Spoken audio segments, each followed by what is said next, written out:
What is method writing? Oh, you're starting off with a hard question. Well, I'm an actor, and method acting is a big school of acting that Marlon Brando and people like that studied under, Marilyn Monroe and so forth. And I studied method acting, and it stresses an authentic response to what your work is. You're not acting with gestures. You're being true. You're being natural.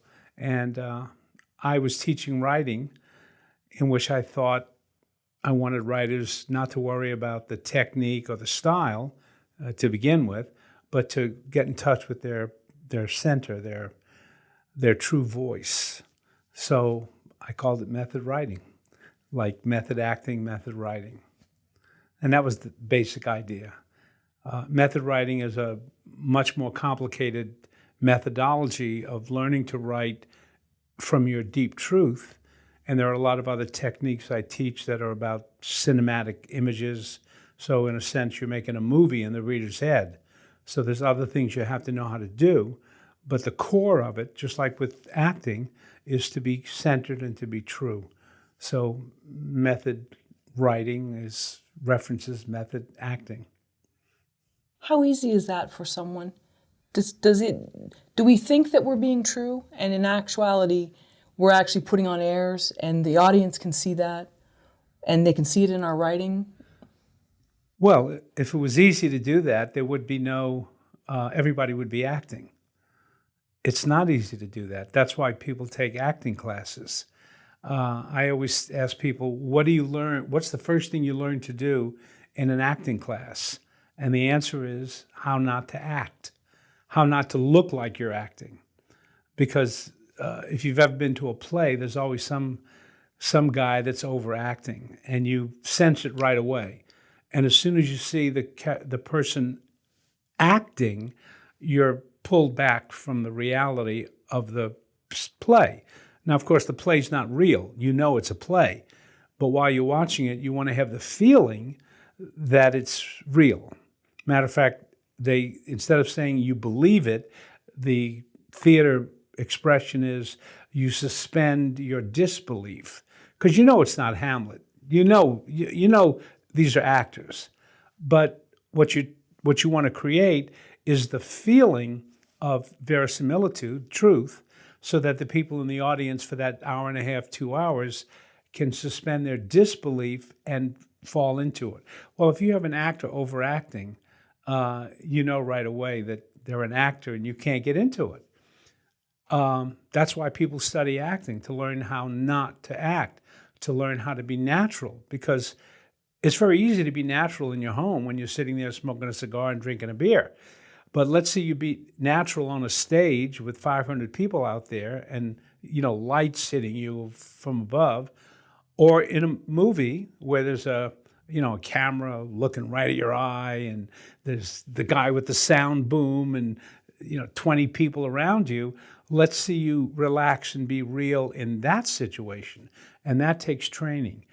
Now, when you get to writing, people don't realize when they're not writing authentically, because they learn to sound like writers. They learn to be poetic. They learn to be eloquent. And they develop a lot of bad habits in the attempt to look like they're writers, quote unquote. So it's very hard to get people to write in an authentic way. It's hard to get people to act in an authentic way, but harder to get them to write in an authentic way, because they really don't believe that they are not writing in a natural voice. They have all this fancy junk that they write, but they think I'm a writer. Look at me, Ma. But very hard to do that. To get to your natural, what I call the deep voice, that takes focus, and it takes practice and training, just like an athlete. An athlete's got to be able to perform with a lot of pressure and act like there's no pressure. You can't choke.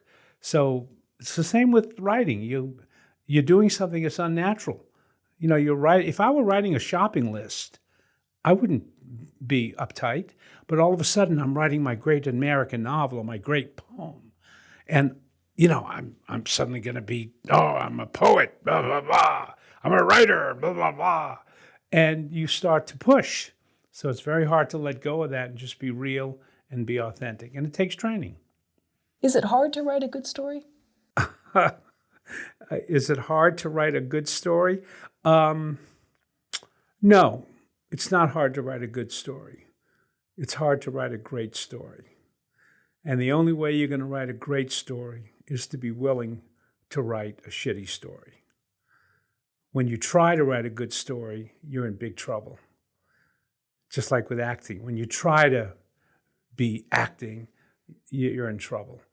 So again, you've got to be calm, you've got to be simple, and if you write truly, sometimes you might write a bad story. Sometimes you might write a crappy story. But if you're always trying to write a good story, you'll never write a great story. But if you're willing to fail and write a bad story or a crappy story, once in a while you get lucky, and then you get a great story. So for me, it's like going to the races. I'd rather pick a winner that's a long shot and makes a lot of money than win a lot of little races that pay only $2. So yeah, it's easy to write a good story. It's hard to write a great story. You mentioned willingness to fail. With some of your students or others that you've seen, is there something in them that they're too rigid and they can't let go of the idea of being perfect and doing everything great or excellent at first pass? Yeah, I mean, I could just quote what you just said. But you see, you've got to understand that, as I said, it's very easy to be sitting home in your living room having a beer and a cigar and be natural. But let's say you be natural in front of an audience of 500 people or in front of the lens of a camera, like in a movie, and that lens is, it's right up against your face. Man, you freak out. You get nervous. You push. You overdo it. So when you're writing, it's a little hard to relax and just be honest, be true, and get to your deep voice. I have techniques in writing for how to get to the deep voice. I have a thing called the transformation line, which is a certain kind of statement that you, as I say, you massage it. It means you take it deeper and you go deeper and deeper into it. But when you're doing that, you can't be thinking of your plot or your story. And again, everybody, when they start to write, they first think of a story. They think of what they're going to write about. Death. If you know what you're going to write about before you write about it, you're in trouble. But most people don't want to write about what they don't know they're going to write about, because then it might not be good. And no one wants to take that chance. So they start out with, what can I write about? Oh, I know.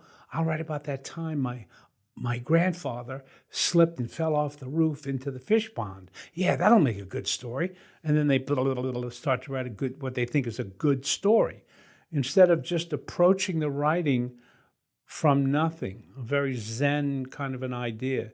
You begin with nothing and see where it wants to go. Most people don't want to risk that, because if you do that, you might write something bad, and people don't want to fail. But if you're willing to fail, then sometimes you strike it rich. Can those who are worried so much about failure do exercises to lessen that? To make themselves feel either more at home on the stage or at home bearing their words to people that might criticize them? Well, I do use the term exercises. In Stanislavski, who did method acting, he's got the word concepts. And I also was in Second City and did improvisational theater and even taught classes in it. They use something called theater games. So if anyone ever watches that TV show, what's the name of it? Whose Line Is It Anyway? They always have a little game they have to play. So you have these points of focus, an exercise, a theater game, a concept, and you learn these concepts. And if you focus on the concept, then you're not focused on the story. So you can actually practice that. But when you say an exercise, to me, every time you write, you're doing an exercise. When I'm in rehearsal for a play and then opening night comes, I don't suddenly go, oh, it's opening night, I can act. What you've been rehearsing is not acting. In the whole 6 weeks or 2 weeks of your rehearsal, you're rehearsing to be true. So when opening night comes, you don't suddenly start acting. You are continuing to do that work. So to me, the exercise is what you do when you are writing. And if you fail, now we go into a different issue, which is an issue for a lot of people who are successful in life with anything. People who are successful in life with anything, they interpret failure differently than people who tend to be unsuccessful.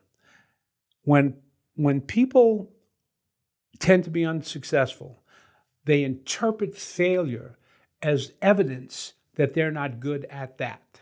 So then they try something else. Successful people, whether you're a writer or an insurance salesman or a banker or whatever, a bank robber, it applies to everything. When you have learning how to juggle, okay? I'm supposed to drop the ball 100 times. I don't drop the ball once and twice and then I think, well, I can't juggle. I go, yeah, that's what happens when you learn how to do something. You fail. So a successful person, they interpret failure as what's supposed to happen. You're supposed to fail. And then you keep doing it and you fail some more and you fail more. Or as Samuel Beckett said, fail, try again, try again, fail better. In other words, I'm supposed to fail. And when I fail, it means I'm on the road toward learning how to juggle successfully. So that's the real difference. And the way to prevent failure is to always aim for good. Because ultimately, everybody can be good. But to be great means you have to risk failing. And unless you're willing to risk failing, you won't be great. So when people fail at something, they go, oh, I guess I'm not good at that. But successful people interpret failure as, yeah, I'm supposed to fail. And I'll keep failing. And eventually I'll get better and I'll learn how to juggle and I'll learn how to do it. So that's the key. It's not about failing. It's how you interpret failure. That's the big difference. Yeah, you're more nervous than I am. Oh yeah, no, I get very nervous, but Yeah. I'm hoping to. I like it. Yeah, Fail better each time, and Right. not just aim for good. Well, see, that's another thing. My acting teacher used to always say, when you're nervous before a performance, don't try to get rid of the nervousness. Bring it with you into the scene because it's an authentic emotion. And as he put it, never deny an authentic emotion on stage or in front of a camera. Never deny it. Never try to cover it up. So if in the middle of a scene you start laughing, laugh. If in the middle of the scene you're nervous, let that nervousness be there. When I do a poetry reading, I am always, ask my wife, she'll tell you, my palms get sweaty and I'm a wreck. And I want to be, I know that's good. I go, okay, good. It means I'm alive, because if I was dead, I wouldn't be nervous. But if you're alive, you're afraid of failure. And when you're afraid of making a fool of yourself in front of 20 or 100 people, you get nervous. Well, that's good. I should be nervous. And what I try to do is not to dissipate it. The nervousness is really my friend because it means I am connected to this moment when I get up and I open, my book of poetry and I go, okay, my first poem is going to be, blah, blah, blah. If I'm confident, I'm going to be boring. Confidence is really pretty boring. There's nothing worse than seeing somebody think they know everything. It's boring when you're performing, when you're acting, when you're reading. So if you are nervous, hold on to it. It's your friend. Let it be. And when you start to read whatever that poem is or story, if the poem makes you're nervous, it's because there's something at stake. You might be writing about the time your father came home drunk and you you tried to stop him from leaving and you pushed him down and he fell, and here you are 12 years old and you feel like you just knocked your dad out. Or maybe you're writing a poem about when you were in Italy and you were 19 and you got a phone call from the father of the boy you were traveling with. And he tells you, son, you have to come home. You're the man in the family now. And you don't even want to admit that you know what that means. So you say, what? I don't understand. Of course you understand. He's telling you your father died. But you go, what? I don't understand. He said, son, you're the man in the family now. Well, that's a moment that I relive and remember. It was like my whole world caved in. I was in Lake Como in Italy, and it just changed my life. I never thought that would happen. My father was like the most important man in my life. And if you're writing something about that, then you should be nervous. It should bring you into the heart of your feelings, whatever they might be. For me, it was absolute terror, just terror that I would not know what to do. I felt my father was the wisest man I ever knew, and that even though I was 19, I felt that he would tell me the secret of life. And he hadn't told it to me yet, but he was going to. And when he died, I thought, I'll never know what the secret of life is. I'll never know how to survive because I want to be an artist, and I don't know how you make a living as an artist. So maybe he would tell me, but he wasn't there anymore. And I was like lost for years because of that. And even now when I'm talking about it, I'm getting all, I'm feeling that feeling I had when I was just scared shitless about life, that I wouldn't know what to do. And the funny thing about it is it's been, I don't know, 60 years since my dad died, and I'm still not sure I know what the secret of life is, and I'm still not sure I know how to survive. I can't believe I've survived this long, but I have, but I don't believe it. I don't get it. I don't understand it. I don't know how people survive. I always think they know something I don't know. So nervousness is good. How are Father's Days for you? How what? Father's Day, June 20th. How is that for you? Father's Day? Mm-hmm. You mean when I'm the father of my son? And any time Father's Day comes up? Once my son was born, it was more a question of me being the father to him. And so that's what Father's Day was for me, that, he would get me something or write me a card. And every card he wrote, I've saved them. I've got them on my bookshelves, so I can see them. And, he always would make me a Father's Day card. I never thought about that. I think about my father so much, or did think about him so much, that I don't think I reserved one day that today's going to be the day I think about him. I thought about my father so much, especially when I was unsure or in trouble or worried or whatever. I would think, what would my father do? What would he say? What would he tell me? So I don't need Father's Day, but he died when he was 54, I think. So when I made 54, I remember thinking, okay, because I always thought, will you live to be as old as he was? At the time, 54 seemed like very old. But when I was 54, I felt like I just got started. My son was about 5 years old, so I became a father when I was 49. So, at 54, I thought, okay, now it's me. It's not him. Now it's my turn. I've got to do it.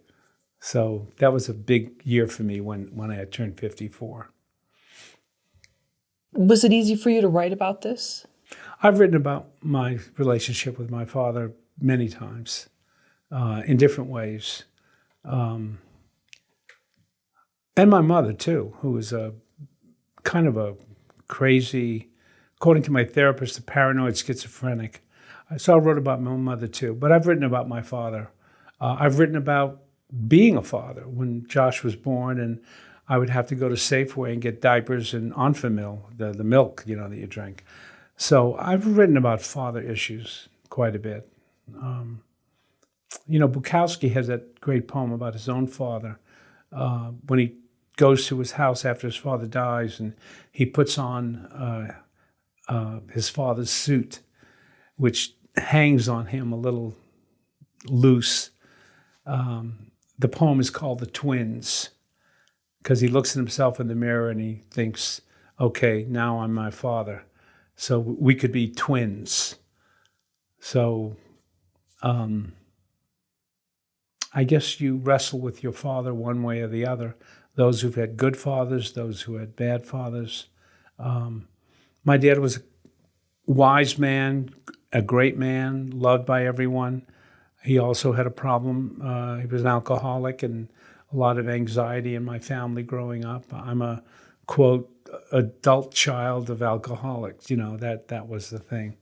But I don't know if I wrote about him a lot after I got to be 54. I think at that point I kind of thought, well, okay, I got this far without knowing anything. Maybe I can go the rest of the way without knowing anything. And I still don't know anything, Every day when I wake up in the morning, it's I try to guess what time it is by the light, the light outside, that beginning of dawn. And I try to guess what time it is. And I'll look over and I'll see what time it is. And I'll think to myself, okay, another day to write your poems and teach and, love your friends and love the world. So that's a long answer to a very simple question you asked. Where's the green tape? No, I don't want you to stop. That's great. I like it. I know there's a lot of emotion. I remember there was a clerk at a grocery store, and I'd seen the person many times, and I was sort of friendly with them, and it was Father's Day, and the clerk, I forgot what happened, and he said, "You're not wishing me a happy Father's Day," and I could see how hurt he was. And he goes, "You think that just because I'm older, I don't, and I could just see it was like a real wound to this person. Yeah. And I said to him, the reason I didn't wish you that is because Father's Day wasn't a thing for me. I never knew mine. So that was why. So we were both coming to it with these two different things, but Yeah. I could see even he was still, this was very hard for him. And here he was behind this cashier trying to save face. And, I just remember that being a very interesting moment. I never forgot it. Yeah, we don't have a lot of moments like that with people we don't know. I kind of knew him. Just I would joke with him, and I actually never saw him after that. I don't know what happened to him, but hopefully he's okay. But anyway, I'm going off on a tangent. But I guess what I'm trying to say is that we don't know fatherhood, motherhood, all those things these are very sort of deep. You talk about the deep voice. These are things that we all carry our own wound or whatever with us. Yeah, and you don't know whether you're supposed to play a role or what is it to be a father. I remember when my wife was pregnant, when she called me on the phone to tell me she was pregnant, the first thought I thought was, okay, now it begins, meaning I have to take life seriously. And then the night her water broke, we were watching Sleeping with the Enemy, a movie on TV, and it was about 11 o'clock at night. You always want your water to break in the morning so you can go to the hospital and you've had a good night's sleep. But no, it was 11 o'clock at night. We were exhausted, and our water breaks, and we're driving to Kaiser, and I stop at a Ralph's or something, and I get ice because they said something about she can have ice or something like that. I don't know what it was. But I went into the Ralph's with the neon lights and everything was real bright. And it was 11:30 at night. And again, I just had got a little ice chest, put the ice in. I remember thinking, okay, this is it. We knew it was a boy. Your son's going to be born very soon, and your life is going to totally change. So there was that feeling that everything was going to be different. Well, nothing really changes. You just go on day by day, being and dealing with what you have to deal with. But in my imagination, I thought, it was like, okay, showtime. It was like you're doing a play and they go, you're on. And then you have to walk out there and, I'm the father. Where's my lines? And they go, there are no lines. I go, what do you mean? They go, well, we don't have any lines. Well, there's got to be lines. I mean, I'm a father. What's the role? What do I got to do? And they go, oh, I don't know. And they go, well, are you a father? You go, yeah, but I don't know what the hell to do. Well, anybody here know what to do? No. I'm in front of 500 people here. What am I going to do? Well, you got to be a father. Yeah, but what is that about? I don't know. So you just go and do it. That whatever role you think it is, it's not what you think it's going to be. I remember when Josh was in 3rd grade, I was driving him to school, and my son is very stubborn. I don't know where he gets it. He gets it from me, of course. He's really stubborn. I mean, you don't tell Josh what to do. And we're in the car, and I don't know, we got into something. He and my wife would always say, don't make it a fight, I couldn't help it. I'm going to hold my position, he's going to hold his. And before you know it, I'm kind of yelling and screaming and da-da-da, and we're just driving. It's a mess. We get to school, and it was my day to go to the kids and teach them how to write poetry. So I tell them, write about something true and da-da-da. Anyway, I walk around the room and watch what the kids are writing just to see if they're doing okay.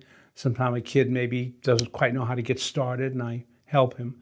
And there's my son, writing about me yelling and screaming in the car. Now, I usually have the kids get up and read, and there was no way I could not have him do it if he wanted to, because that would be a bad lesson to teach him. So when it was time to read, I said, okay, who wants to read first? Josh raises his hand. I go, oh, shit. So he walks up, opens it up, and he's writing about being in the car with his dad, who's yelling and screaming and blah, blah, blah, blah, blah, blah, blah. And the kids are like, I mean, they're loving it, and at the same time, they're a little shocked. And I know they're all looking at me. They want to see, how am I going to react to it? And I just listened to it like I was listening to a piece of writing. And then when he was finished, I went, good, good. I said, the part there where you mentioned that, you could write a little more about that, make it. Now, as I responded to it like it was a piece of writing worthy of being commented on. But how do you plan for something like that? They're the kids, I'm the teacher, and he's writing about me, being a kind of not very empathetic father. So, I don't know. Whatever's in the handbook, that wasn't in the handbook I got. You just sort of stumble your way through and hope you do your best. I think that's why in Saving Private Ryan, at the very end of the movie, when he goes to the grave of the major who saved his life, and he's an old man now, and he hopes that his life was worthy of being saved. I broke down in the movie theater because the way I related to it was, at that point when I saw the movie, I hope my life will be worthy as a father, as a husband, as a friend. And I was just, it's probably the most I've cried in a movie ever in my life, when he said, I hope my life will be worthy. So You make a lot of mistakes. You fail, right? You fail. And when you fail, you got to go, well, this is what's supposed to happen. And that day that Josh wrote this piece about the car ride over, that was the deeper voice? Yeah, it was a deep voice, and he was writing about something that was like pretty brave, gutsy of him to write about that. You know, I mean, I'm his father. I'm the teacher. I'm coming into the classroom as the teacher, teaching everyone how to write. And I'm telling them, matter of fact, I read a poem by my own father, come to think of it. That's part of the lesson. So he went and did it, you know, bravo for him. So, like I said, I had to validate that. I couldn't, one, tell him, no, don't read that, Josh. It'll make me look bad. Well, if it made me look bad, too bad. Because what he wrote was good. And as a teacher and as a father, I have to reinforce for him that this is how you make art. You tell the truth. You take risks. You write about what's hard to write about. You say in literature there are 4 basic voices or tonalities? Well, 5 if you count your own voice, your natural speaking voice as a writer. So the other 4, there's only 4 other tonalities in all of Western literature. And I have a standing offer to any of my students, if they can comb any piece of writing from Homer to the present and find a page or a paragraph or even one sentence that's not one of those 4, then I will give them, and I have one of those play money says $1 billion, and I hold up the $1 billion bill and I go, if you can find a sentence that's not one of those 4, and I hold up the $1 billion bill, say, I'll give you $1 billion. And so far, no one has collected it. So there's only 4 basic styles or tones or voices, depending on how you want to look at it, in all of Western literature, beside writing in your own tone. And then there's the other 4. And those other 4 are? Tommy, Billy, Sarah, and Becky. Oh, okay. Oh, I know Becky. Yeah, she's good. I like her. Well, one of them is what I call straight talk. All the names I use come from a poem by another writer. So Nikki Giovanni has a poem called Straight Talk. So I use that, in other words, and these would all be writing in your own voice. I cover that, how to get the voice deep and all that in my my first book on method writing called Method Writing. And then the 4 voices that you just asked me about, I cover in my second book. It's called Advanced Method Writing. And at the bottom it says The Art of Tonal Dynamics. So it's how to take these 4 tones and use them the way a composer of music would use different kinds of musical percussion effects and, you know, whatever, because tones change in music. Very deep, and then suddenly it becomes light and so forth. So the 4 tones that I have names for them. Straight talk means you're not in the deep voice. You're very chit-chatty. Everything is, boy, you won't believe what happened last night. I mean, there I am standing on the corner, and would you believe it? A guy comes up, and he's got a cigarette in his nose, and I thought, you know, very chit-chatty. The opposite of the deep voice. The second voice is that writerly, poetic style that a lot of writers use, and that a lot of writers think you're supposed to write like that, where you give metaphors and similes and fancy description and all that kind of stuff. And on a scale of 1 to 10, you could do it in a subtle way, or you could do it in a very extreme way. So, for instance, if you read William Faulkner or Marcel Proust, these are writers who write in a very ornate style, almost at a 10. But then there are other writers who use a little bit of style, but they're only at a 1 or a 2. But it's all not writing in your natural voice. It's a heightened style. Then the third voice is the oldest technique in all of writing. It's where you repeat. It goes to the Bible. It goes all the way back to the Bible, where you repeat things 3 times, 4 times, 5 times. So a lot of your great politicians or preachers will use this voice. I have a dream that one day blah, blah, blah, blah, blah. I have a dream that one day blah, blah, blah, blah, blah. I have a dream that one day blah, blah, blah. Nobody remembers the blah, blah, blah. But everybody remembers the I have a dream speech, because by repeating it, he makes that a kind of drumbeat, a rhythmic pulse. So that is the most ancient form of writing. That was how people remembered, because people couldn't read. So even if someone wrote something, they would perform it. The repetition of phrases, it was the best of times, it was the worst of times, from Charles Dickens. Or the Bible, there's a time to be born and a time to die, a time to plant and a time to sow, a time to buy and a time, The repetition creates a way to remember, because people couldn't read, so you had to know to remember. So that device, that repetition, is a technique that can be used in more ways than you realize. So when I teach it, first people have to know how to do it. It's just how to do it. Then you learn many different ways you can use it. There can be subsets of the repetition with different repetitions. Abraham Lincoln's Gettysburg Address. See, these people around that time, they studied what was called the Greek and Latin revival.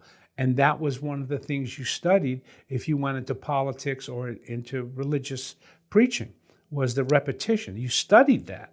So Lincoln's Gettysburg Address comes directly from that, where you repeat something. He talks about in the Gettysburg Address, we've come here to dedicate a portion of this field as a final resting place of those who here gave their lives that we may live, blah, blah, blah. And then he goes, but in a larger sense, we cannot dedicate, we cannot consecrate, we cannot hallow this ground. So we cannot. 237 words, I think, is the Gettysburg Address. If you go through it, you will find 5 or 6 places where Lincoln repeats something like a mantra 3, 4, sometimes 5 times in a row. And he does it at the very end. At the very end. That this nation shall have a new birth of freedom. And something, what is it? Do you remember how he ends his speech? Of the people, by the people, for the people. So that's a repetition. That is a technique that he learned in his studies.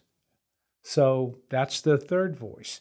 Then the fourth one is actually not a voice. It's where you use language in a non-communicative way, where you're writing almost stream of consciousness or absurd images, or maybe you've got someone who's got Alzheimer's or someone who's drunk, but it's language that is not used in a normal linear way. And poets and writers have been doing that for at least over 100 years, started in France with Arthur Rimbaud and Baudelaire, and then the Russian futurists were doing it. They created a thing called Zom poetry that didn't make sense and so forth. So any writing that is kind of like modern art, where you have cubism or abstract painting or abstract expressionism, where you're just seeing a lot of crap on the canvas. Well, what would be the analogy of that with words? Well, it would be words and sentences that don't make any sense. In other words, I did a whole book of I called it Absence of Field, because there's no logical field to it. It's all disconnected on the page. So I kind of took that idea, and I have a book called Lucky Finds, in which I put it all on cards. So when you got my book, I'm back. It's called Lucky Finds. So, but actually it's not a book. It's a bunch of cards. And when I teach in the classroom with kids, I lay all this out on the floor, and the kids absolutely love it. I just spread all the cards out on the floor, and they're just, things are this way and that way, and I hand drew those letters that you see there. What is that? There's another one. There's another one. Can What you are see on the that on the cards? camera? A little bit. What I'm just curious. What are some of, like, if you chose one? They're different letters, Yeah, so yeah, they're hand drawn. okay. I draw them, and sometimes the writing is upside down and sideways. I'll do a different font, but each piece is kind of a it hangs together in a way, but it's up to the reader to figure it out, something like that. But when I show this to kids in school, we spread all the cards out on the floor, and then they make their own, and they just love it. They absolutely love it. See, on this one, you got to read it this way, then you got to turn it upside down and read it that way. Oh, here's one where I just have a lot of negative space, and it just says carbon cycle illustrious, and then there's those two letters. So, I play with the forms. So it's not just like you're reading a story or a poem, it's all broken up. There. Anyway, there's 52 of them, and it's called Lucky Finds because it's like you come across something on the pavement and you pick it up and go, oh, a quarter. Huh, a lucky find. For a new writer, should they try these different tonalities or personalities, or just stay in the beginning with their authentic voice, and then once they have mastered that, then venture out to these other sort of areas? Well, as I said, I'm kind of an old athlete, and I learned boxing and swimming and football and basketball and how to play golf. I always noticed that when you're being taught from the ground up. You're being taught basic movements, and then you build on that. For instance, when I was boxing, I spent a long time not being allowed to throw punches. Everything had to be footwork. And I thought, come on, when do I get to punch somebody?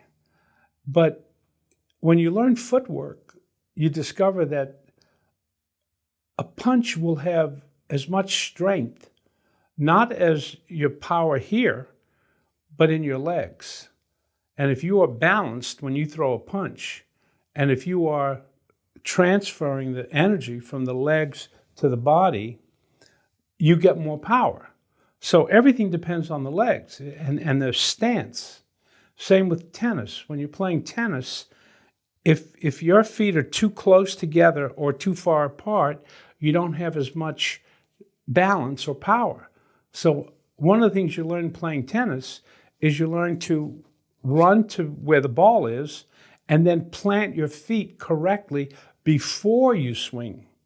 Because if your feet are planted correctly, then the swing, if you learn how to do the swing, that would be the next thing.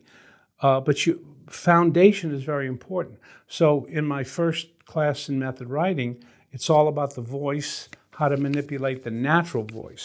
And yeah, you practice. We have exercises that you do from week to week, and we work on that. Then when you go to my advanced class, now we work on the four voices.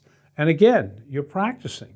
And at some point, we have an exercise where you get a pair of dice and you throw the dice, and each number corresponds to one of the concepts you've learned up to this point. So if a number 2 comes up, and let's say it's the fancy schmancy voice, you've got to write 4 lines of fancy schmancy. Then you roll the dice again, and 6 comes up. What is that? Oh, that's straight talk. Where, hey, well, you won't believe what happened. But it's all the same piece. It's all a coherent idea or story, but you're switching every 4 lines. And so everybody thinks, it's not going to make any sense. But it ends up making perfect sense because you're changing tonalities. And it's the change of tonalities that makes for drama more than just the drama in the story. I don't know if you fully get that. The story isn't where the drama is. The drama is in the tonalities that you switch. And great composers, when they write, they don't just write the same note 100 times. They're changing.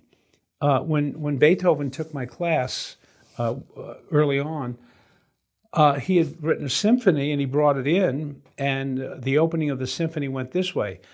da da da da, da da da da, da da da da, da da da da, da da da da, da da da da, da da da da. I said, Ludwig, it's a little boring. You're doing nothing but the deep voice. Why don't you do like the straight talk voice, where you get high like that? And he said, oh, well, I got to try that. I will do that next week. And then he comes in next week and he did the deep voice, but then he switched to that very light voice. So now when you listen to the Fifth Symphony, it goes da da da da, da da da da, ba da da dum, ba da da dum, ba da da dum, ba da da dum, ba da da dum, ba da da dum, ba da da dum, ba da da dum, ba da da dum, bum ba. Da da da da. I go, very good, Ludwig. You're getting the idea of tonal dynamics. You want to switch those tones. So when they do that dice thing, it surprises a lot of them. They go, wow, that really worked. The piece made sense. Those changes in tone didn't give the reader whiplash. It just felt like good writing. And good writing is tonal dynamics. And one of the reasons why a lot of people's stories are boring is because the voice is the same all the way through. Can we practice something right now? Can we? Yeah, together. Can you Yeah. give me an assignment and and then correct me? Can I? Are you going to write it or are you going to Well, say it? I'll just probably say it. Just maybe, I don't know, if I was in the class Okay. and you were It's hard testing me. to say it. I mean, it's about writing, but Okay. I've given you the 4 voices, right? Plus writing like you talk, right? So you got writing like you talk. You've got that high voice that's a lot of chit-chat stuff. Boy, you won't believe what happened. And then, man, knocked me for a feather, but I was there, blah, blah, blah. Then there's the fancy voice, poetic. Lots of images, metaphors, similes, all that kind of crap. And then there's that read and sung where you take something and you repeat it. Anything, it doesn't matter. Whatever you say, you can repeat it 3 times. Whatever you say, you can say it twice. Whatever you say, you can say it louder. Whatever you say, you can say it softer. Whatever you can say it with more feeling. Whatever you say, you can say it deadly. In other words, any phrase is repeatable. You just have to repeat it and then add the rest of the sentence. The rest of the sentence is what would be different. See, in a larger sense, we cannot, what? Dedicate. We cannot, what? Consecrate. We cannot, what? Hallow this ground. So that's the repetition. And then the last voice is total nonsense. Now, do you want to do it? Is that what you want to do? Do you want to give me a topic? I can't do no, we don't do topics. You don't do topics, okay. I'm sorry, I don't do windows. You don't do, no and we window, don't okay. do topics. All right. I got to call your manager here then. So you're just going to, in other words, I'm going to call out the voice. In other words, what I want you to do is just to talk. And if you talk, eventually you'll probably get into something you remember or something will come up. Don't worry about it.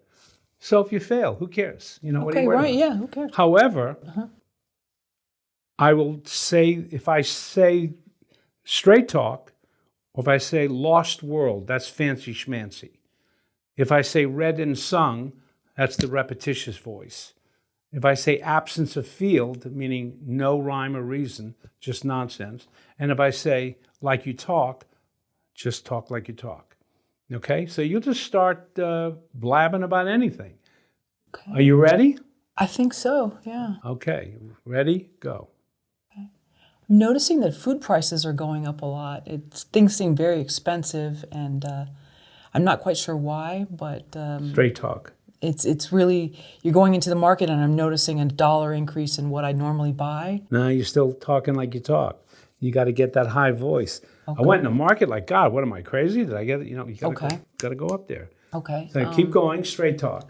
So I'm at the market the other day and there's this woman and she's in my way and I'm trying to get to the food and the stuff is not on sale like I thought it was supposed to be. And then I see Read and that. sung. Sorry, that one is the Repetition. The food that we eat brings us life, but if life brings us nothing but bills and duty Good. and chores and errands, and they don't take us anywhere. And Lost World. Fancy schmancy. Oh. According to the GDP, no, let me rephrase that. It's hard to do it when you're yeah, talking, it because we is. don't talk that way. No. See, It's almost as if I'm writing a letter or something. It has come to my attention that food prices have escalated beyond the normal day-to-day. more poetry. Come on. Okay. Fancy schmancy. It has come to my attention that food, which is life, which is what sustains us, which is what gives us a reason to be with our loved ones and break daily bread and love one another and come together as community. Good, but you're not writing in that style. You're still talking like you talk. Okay. It would have to be poetic bullshit. Okay, I thought it was, but Because yeah. no, Okay. you were doing not good phrases, Okay. but you could talk that way. Okay. So, but you got to write poetically. And what's the one that's abstract? Where Because life streamed out like a rhythm upon the cloistered hills of existence, breaks however many stars that fuel the clouds that break into the heart and expose the truth of your own soul, rigid against tribulation, striven against death, broken open against life, the platitudes of existence and the small icicles that form inside the caverns of your soul break out of you. You know, that's bullshit. But that's Lost World. You got to be able to do that shit. Okay, wow. Okay. And it's hard to do it when you're talking. See, that's why this is about writing. It's not about talking. Okay. So it's harder for you to do that. But that's what you would have to shift into. And then keep going, absence of field. And that is where I'm almost ask not what your country can do for you. No, but you're making sense. Oh, okay. Well, okay. So food, life, love, death, honor. That's a field. Because you're saying one word at a time, each one is different, but that's a field. It's a logical progression. So each unit can't be the same as the one before, or else you're establishing a field, like an electrical field, a gravitational field. This is no field. So the words and the phrases are like all jumbled up. But if you just do the same thing, that's a field. So you could do two of them, but then the third thing's got to be a phrase. Then another phrase, then something doesn't, you got to just keep breaking sentence structure around. You have to practice these things. They're not as simple as No, this is as difficult. You think, Very difficult. Yeah. Custom shaved nether of any kind of the sofa retains black teeth of soft. There, in the eyeballs of no one came it father, hair, broken nostril, the shiny light of the sea that protrudes over the waves. Here, nowhere, stream, captain, broken arrow. It's always in the gut of nothing was done. He was a champion. See, I'm just blah, blah, blah, blah, blah, blah, blah. That's absence of field. Right. Nothing can ever connect or converge. You can't have a field. Writing a sentence is a field. Okay. Subject, verb, object, preposition. It's Okay. sentences are fields. This would be an absence of field. Math, gold, belly of the beast, golden wheat, air. Something long now, because you've done a lot of short things. Ask not what your country can do for you. Good, but don't finish the sentence. Ask not what your country can, and then stop. See?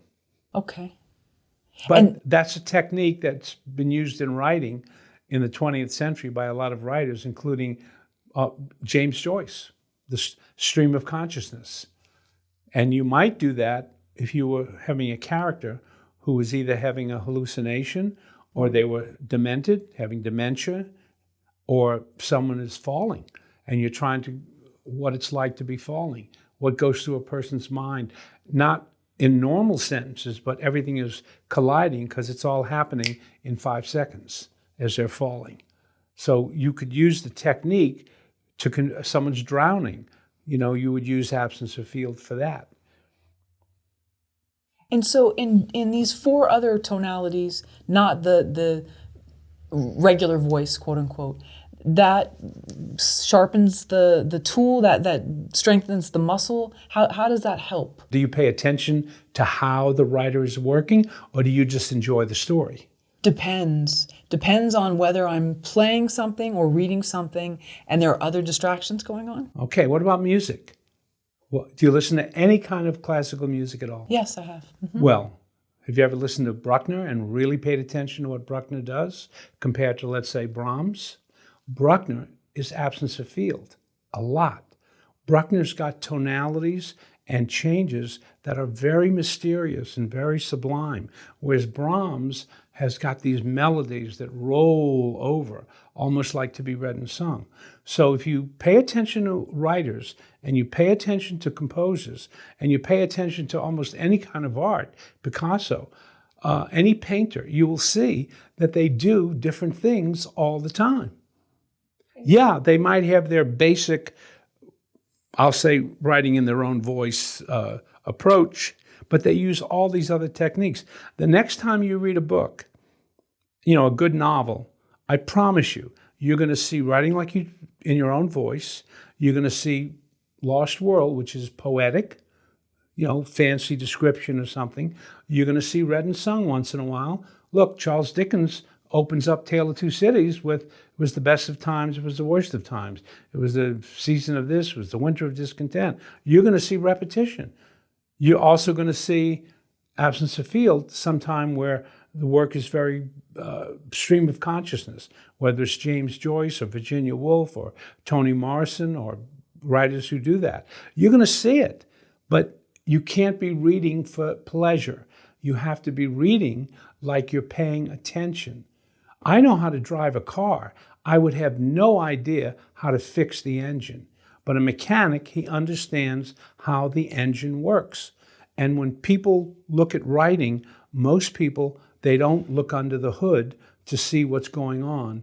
They just learn how to drive and turn the wheel and start and stop and go fast and go slow. But a writer, if you study writing, that question you asked me, Karen, you will go, oh, look, he just went from writing like you talk to fancy schmancy. Oh, look, he just went from fancy schmancy to straight talk. Holden Caulfield, Catcher in the Rye, does it all the time. So you will see those 4 tones and the tone of writing in your own voice. You will see that being done just the way Beethoven went. You will see these changes of tone, of tonality, of dynamic. That's why I call it tonal dynamics, because it's dynamic, it changes. So you're going to see it in literature all over the place. So is the first part of becoming a better writer to pay attention, not just to your own writing, to other works of art, not even literature, but music? There's no great writer that hasn't paid attention to almost every writer that came before them, going all the way back to Gilgamesh, the Iliad, the Odyssey, Augustine's Confessions, Catullus's poems in the 1st century BC, Dante. They know it all, and they don't just read for pleasure. They read like a writer. They read like an artist. They pay attention. They study. Oh, look what he's doing. Look what he's doing. And then they copy it a little bit, and then they extend it even further. Artists are always influenced by the artists who came before them, and then they go one better. So, yeah, whatever you do, whether you're a sculptor or a painter or a writer or a composer, you got to study the people who came before you and see what they're doing, because it's a conversation. Artists are talking to each other across the millennia. They're talking, and you want to see what the conversation is. You want to know what Dante said to Shakespeare and what Shakespeare said to Homer and what Homer said to Philip Roth or Anne Sexton. What are they saying? Not in the message, but in the technique. In the technique. Oh, look what Bruckner did. Look at the way he extended that chord and did a variation. That was interesting. That was different from anything Beethoven did. Oh, look what Mahler did. Look how he did that. You study it. Any composer, you ask them, man, they've studied them all. So being And conscious you of want to see technique. absence of field? Check out Elliott Carter, oldest. He might be dead by now, but he was in his hundreds, 100 last time I heard. He wrote a string quartet just recently. Listen to Beethoven's last 6 string quartets. A lot of that is absence of field. As a matter of fact, if you listen to Beethoven's Piano Sonata 110 or 111, I can't remember which one it is. I was listening to it one day, and there's like a 4-bar section in there that if you hear it, if you're listening, you'll hear it. It's jazz. Where he got it, I don't know. I mean, boom. But if you listen, but all of a sudden it's jazz. And then it goes back to the normal kind of progressions that they did in Beethoven's time. So his string quartets, his late piano concertos, you're going to hear a lot of stuff and you're going to go, whoa, where'd that come from? How did he do that? Because as an artist, you always want to see not what did they do, but how did they do it?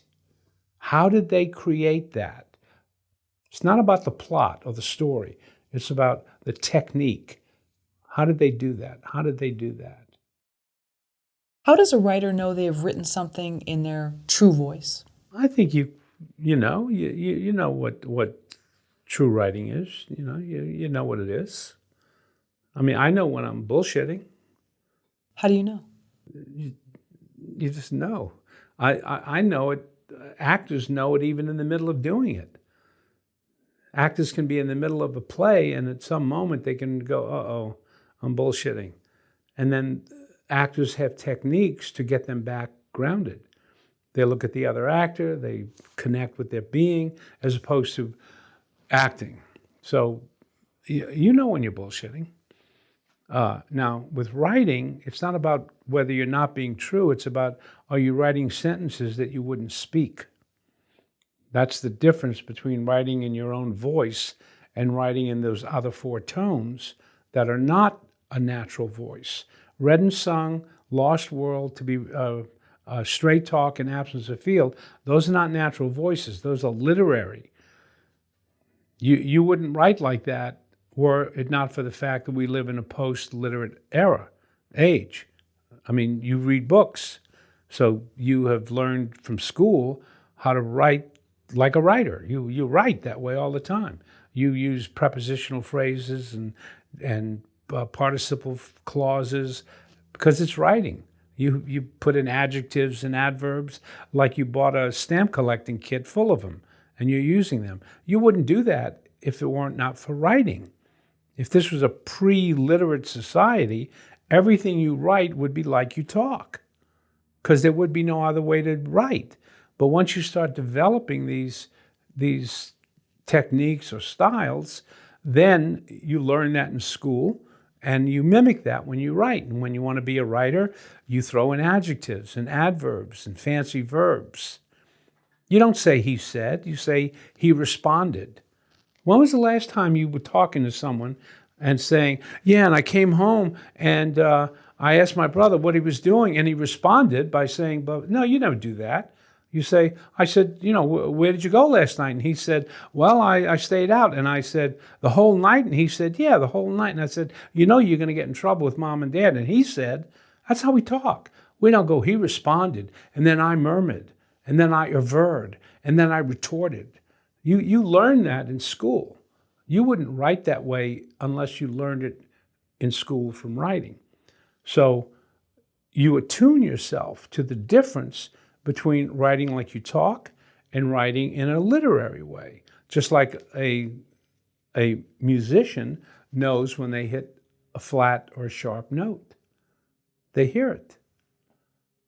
So if I'm, okay, I'm sorry. You can hear it. If I'm writing and I know that, not that it's garbage, but it's not true, it's not authentic, it's BS as to what you said earlier. Okay, what do you mean by true? Well, that's what I'm trying to determine. Well, but So, authentic writing and something being true are two different things. okay. I can lie, but I can do it in an authentic voice. How is that? We do it all the time. We make up stories, we lie. Well, all of a sudden we lie, we start doing it like a writer. If we did that, everybody would know we're lying. Sometimes we lie better than when we... Look, the truth is just the facts. Saying the truth like you talk is the issue. Lying like you talk is the issue. Ask me to make something up. Okay. Let's suppose you're an attorney and you're presenting your client's case. And maybe you know your client's guilty, but this is your job to defend the person. The person's maybe involved in a Ponzi scheme. And maybe they had kids to support and their back was against the wall and they had to do what they had to do. And it's your duty to defend this person. And which one of those sentences you just said are not like you talk? It's your duty to defend this person. I don't think I would say that. You wouldn't say what? It's your duty to defend this person. You wouldn't say that. I don't think so. You just said it. Right, but I don't think I would say it in my real voice. That's your sentence. Okay. You're not talking like a writer. You're talking like a poison. A poison, okay. Oh, yeah. You're writing like you talk.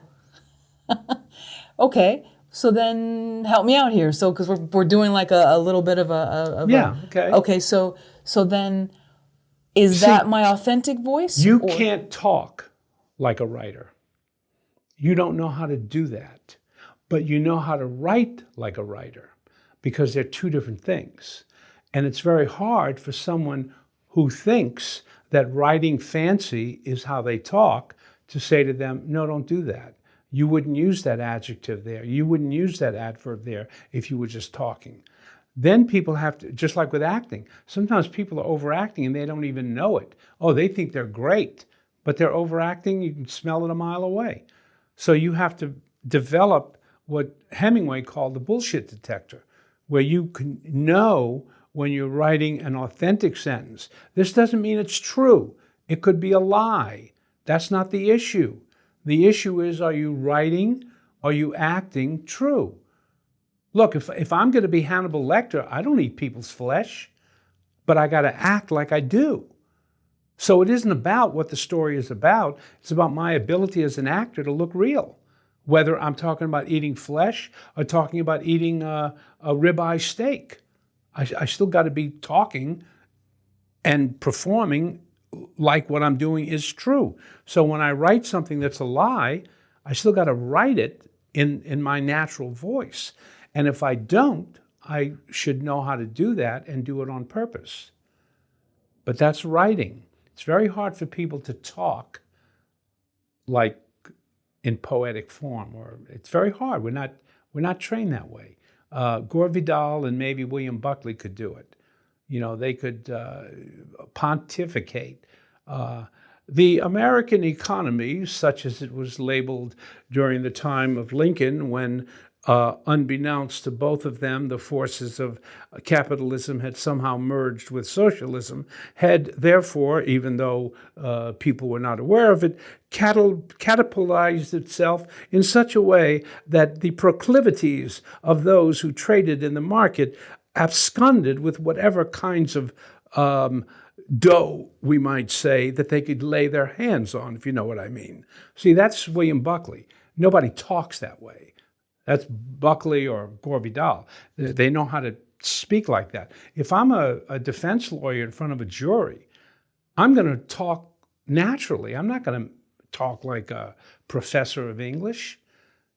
But if I had to talk that unnaturally, I probably would write it and memorize it because it wouldn't come naturally to me unless, as a defense attorney, I did it a lot. Ladies and gentlemen of the jury, on a wind-swept night when my client, unbeknownst to the proclivities of his own heart, trampled across the snow-covered lawn of the murdered victim. He didn't know, realize, or even perceive that life, thread, moved, stretched to the very end of its core, had somehow, in the being and nothingness of time, caused him to freeze and be unable to pick up the axe, frozen, standard, held up against the light of the sun, and smash it against the victim's head. No, ladies and gentlemen of the jury, he did not have the intestinal fortitude to advance step by inch and step by foot into the den of the victim's own criminal activities. See, that's not how you talk. That's a lot of bullshit. But it doesn't have to be true or a lie. That's separate from how I say it, how I write it.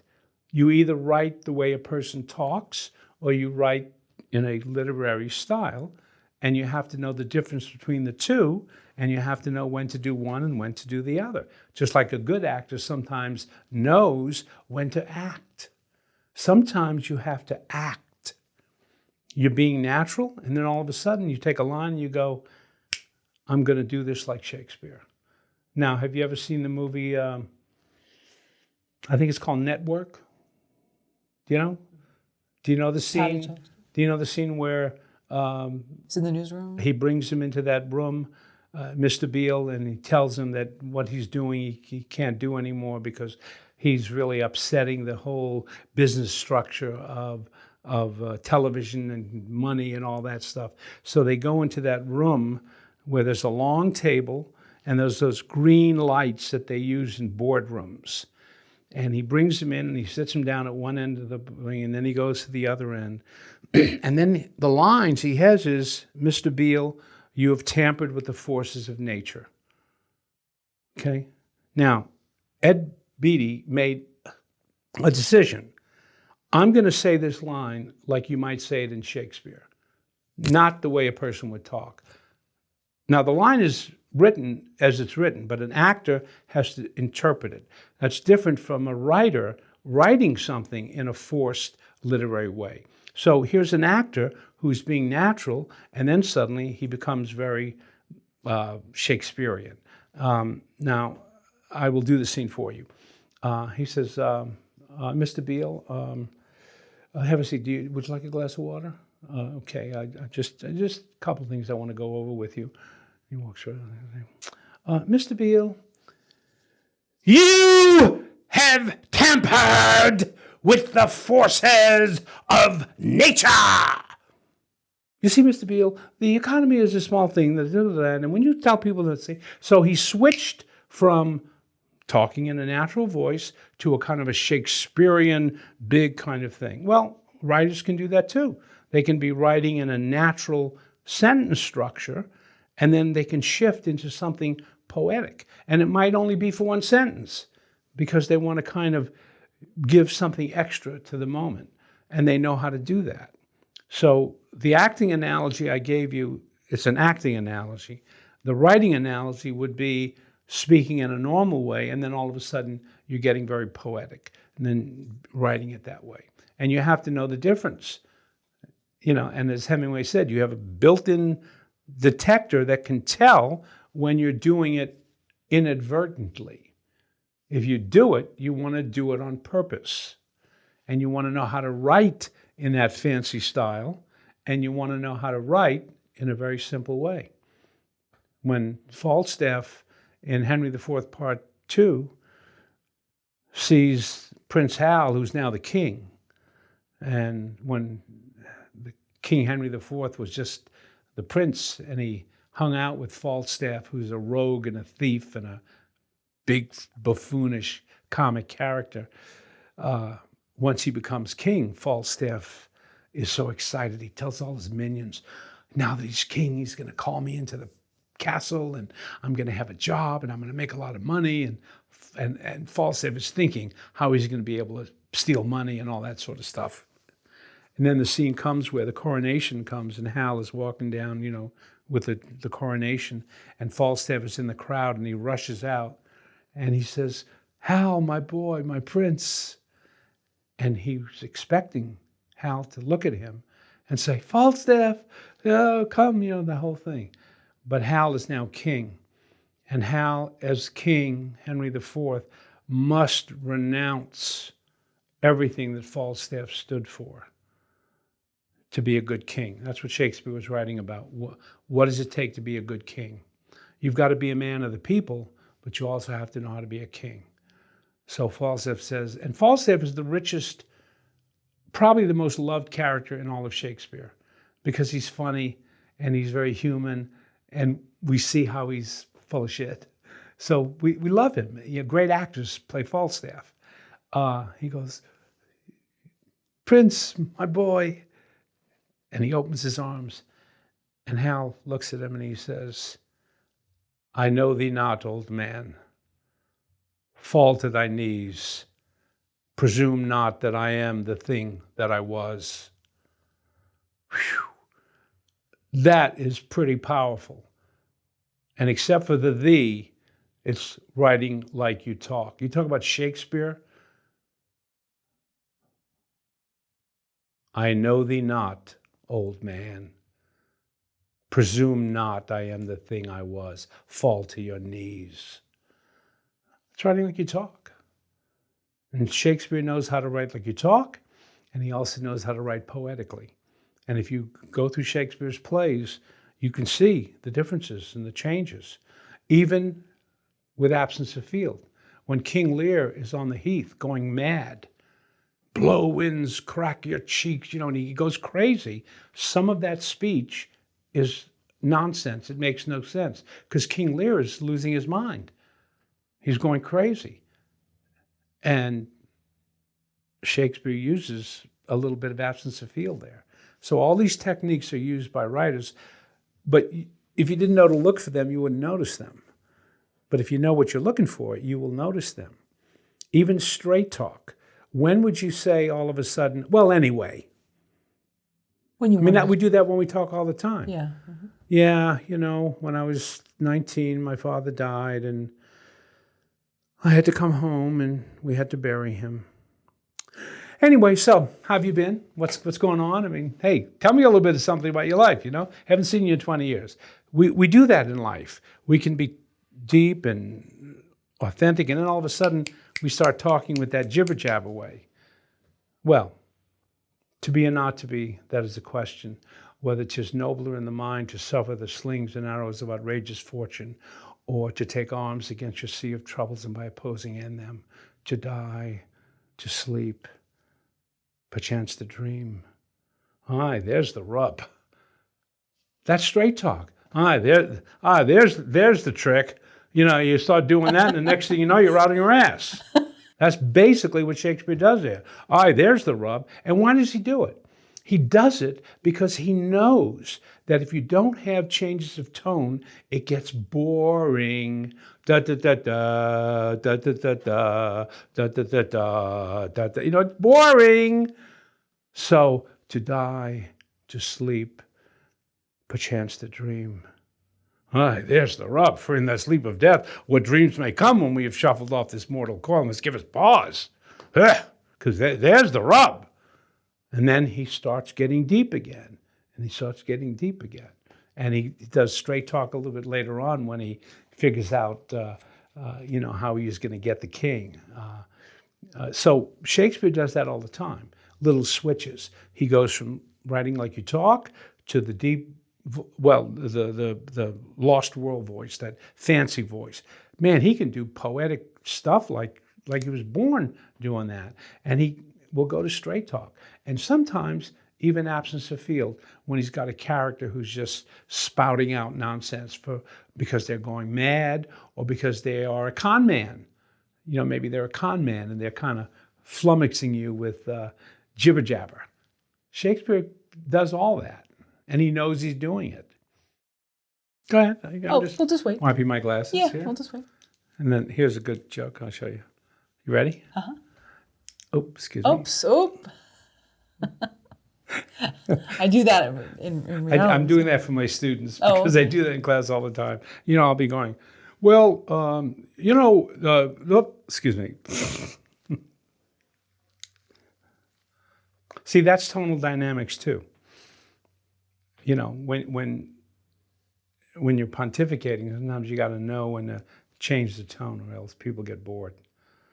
Sometimes I do it too late; they're already bored. But you want to change the tone a little bit. Comic relief. Yeah, and a defense attorney to a jury would a good one would know to do that. What is a writer's deep voice, and is there more than one inside of a writer at any time? You're talking about characters, right? Deep voice. Well, What there's is only that? one deep There's voice. only one. Okay. Yes, the deep voice. Now, I could be the deep voice of one character, I could be the deep voice of another, and there might be a difference in the character and how it would manifest, but the deep voice means you're coming from the deep gut. You're not, you're connected. But we're not, this isn't deep throat and calling in a tip to Woodward and Bernstein. This is a real person inside. This is who you are, what you really feel. This isn't you pontificating. I'm confused. I'm sorry. I don't know what deep voice means. It's talking in a way in which you're not entertaining anymore. You're just coming from what you feel in a deep, deep way, and you're not trying to be a writer. You're not trying to perform. You're just connected. When you're not in the deep voice, you're telling a story and you're entertaining. It was a cold night and the man walked out. You're trying to entertain people. But when you're in the deep voice, you are connected in a true way to an emotion. You're connected to an emotion. So you're not just telling the story like a storyteller. You're connected to an emotion. Now, you may not do that for the whole story because there are parts of the story that might have to be tonal dynamic with a little Lost World, a little Straight Talk, a little Read and Sung. But when you're in the deep voice, it's like that commercial with the guy about when E.F. Hutton talks, everybody listens. When you hear the deep voice, you listen. You could be in a crowded restaurant and everybody's talking, and then someone at the next table starts to whisper, and ooh, suddenly your ear catches it. You don't know what they're saying, but you hear the tone of voice, and you go, oh, this is going to be personal. This is going to be deep and emotional. This is not just going to be him telling a story about how he spilled water on himself. It's going to be deep. So when you were here in front of us just maybe, I don't know, 45 minutes ago, and you were telling us about the call that you got at 19, that was your deep voice. Well, I was reliving it in a way that it was emotionally coming into me, and I wasn't thinking of how do I write this or anything. I was just feeling it. When you're feeling something very authentically, you're in a true place. Can you fake it? Sure. As a writer, as an actor, you learn where that comes from, and you can go there. You can do it technically. It's a technical thing. Coming from an emotion is technical. If you can do it where you really feel the emotion, that's better because then you don't have to act. But if you're a good actor, you can find a way to feel the emotion, and then you're there. Some actors have to have a different memory to help them do that. When in Apocalypse Now, when Martin Sheen was doing something in the film, he imagined the death of his own father. That would make him get very emotional. It wasn't in the scene, but that's what he played inside his imagination, which allowed him to get an authentic feeling. It wasn't the same as in the film, but you didn't know that. You don't know what the actor's thinking. They once asked Clark Gable, when you tell a woman you love her in a movie, how do you say that with so much feeling? And he said, well, I just imagine they're a big porterhouse steak. So an actor will maybe find an emotional memory to help them get that memory. Other actors know how to technically do it, just to connect to their deep voice. And the same is in writing. When you're writing, you should know when you're writing from your deep voice and when you're just telling a story. And he had a heart attack on the set of Apocalypse Now, didn't he? Who? Didn't Sheen have a heart attack? Yeah. So I mean, he's still alive. oh yes, but he's he thriving, had a- and, yeah, and he had a yeah, heart he's attack. on shows and other films. But I wonder. I don't know what the circumstances were, but if he was imagining that death of his own father, how You mean it traumatic was happened that? in that scene? I don't know when it happened. I was just I don't know curious. either. Okay. It may have. I don't know. Yeah, I don't know. I just thought know. maybe it was so real, it was so authentic. Could that have been. Could I have don't been. know. But Sometimes actors do feel something that's so real. They find a way to personalize it if they need to. Sometimes you don't have to because you're acting and you're believing what you're doing. But sometimes you can't, so you're really thinking something else in your mind to get the emotion out. Well, sometimes an actor will do something that is so heavy that when the director says cut, they're still in that emotion.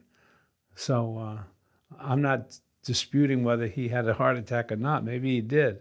I guess acting can be dangerous. You got to be careful. Don't play any parts that might cause you to have a heart attack. I think I'll just play Peter Pan. well, that would have its own. You might have to be too up and happy, and then Yeah, you're that- right. that You could- see, so that I don't know if that would be safe either. art is fraught. There's an interesting rhyme: art and fraught. Art is fraught with danger. I like like that. that. Yeah, you should. Yeah, that's your next book. Let's see. First, there's Dante. Abandon hope, all ye who enter. That'd be one. The second would be Call me Ishmael. And the third would be Art is fraught with danger. Jack Grapes. It's good to remember. All of us who are writers or actors or filmmakers or whatever, we should write that and put it, in our room to remind us art is fraught with danger. It'd be a good thing to remember. Is that a personal mission statement? No, I just said it. And okay. I said it and I thought, oh, that's fun. Should a writer have their own personal mission statement? You mean if we asked writers if they had a mission statement, would they have one? Maybe it's not even in fully fleshed out. There's just something in them. They know their own emotional. Yeah, they probably do. I don't have to make one up because I know what Socrates said, and that to me is good enough. He said, know thyself. And then he said, the unexamined life is not worth living. So those are two pretty good mission statements, wouldn't you say? The unexamined life is not worth living, and know thyself. Know thyself.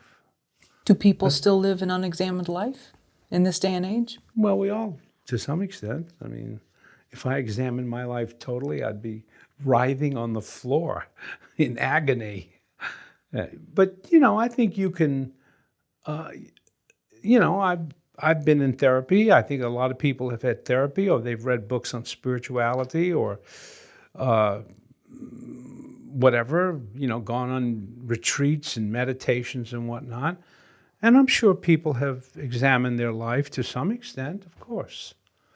I think you said, though, that good art is not about, and forgive me, it was something you said about, good art is not about, kind of like getting all your issues out. It's also about making the viewer feel something.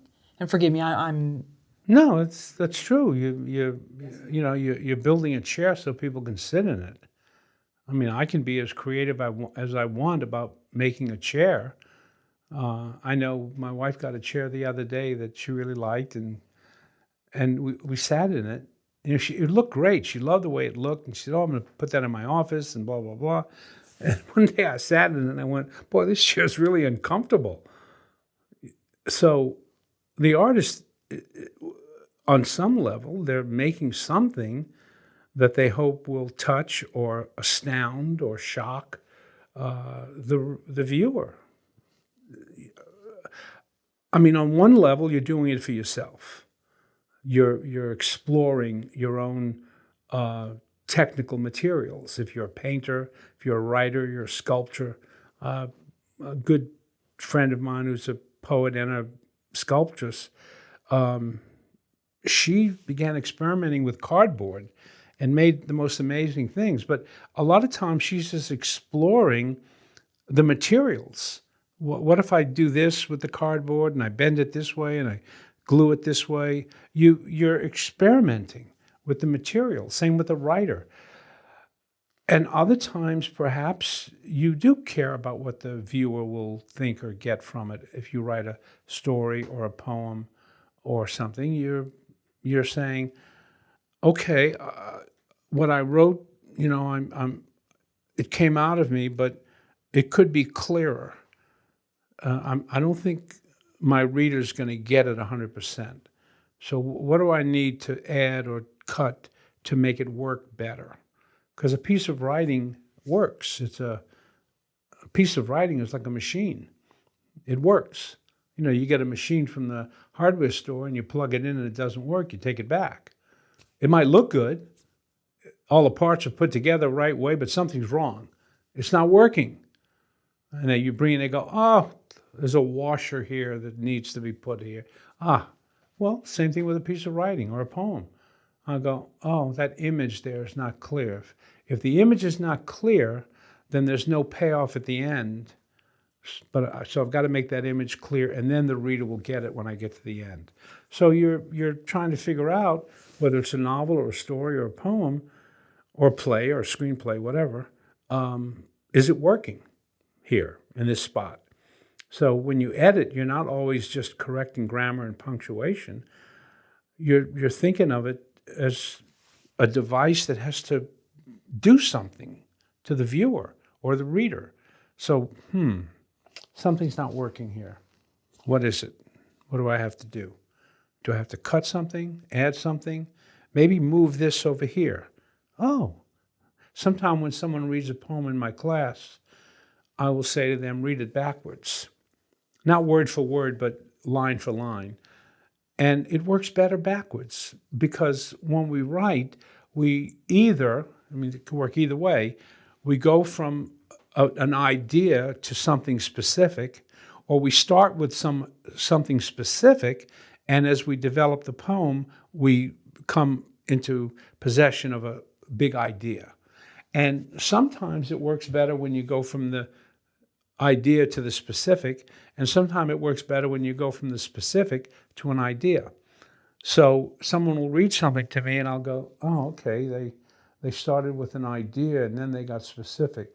If they flip it, then the reader will get the specific first, and then as the poet comes into possession of the idea, it will make more sense. Well, that's a kind of simplified version of that, but when you're writing, you're thinking, does this work? It's a machine. It's an object. You put a quarter in and it should do what it's supposed to do. And when it doesn't, you fiddle with it. You think of, how do I make this work better?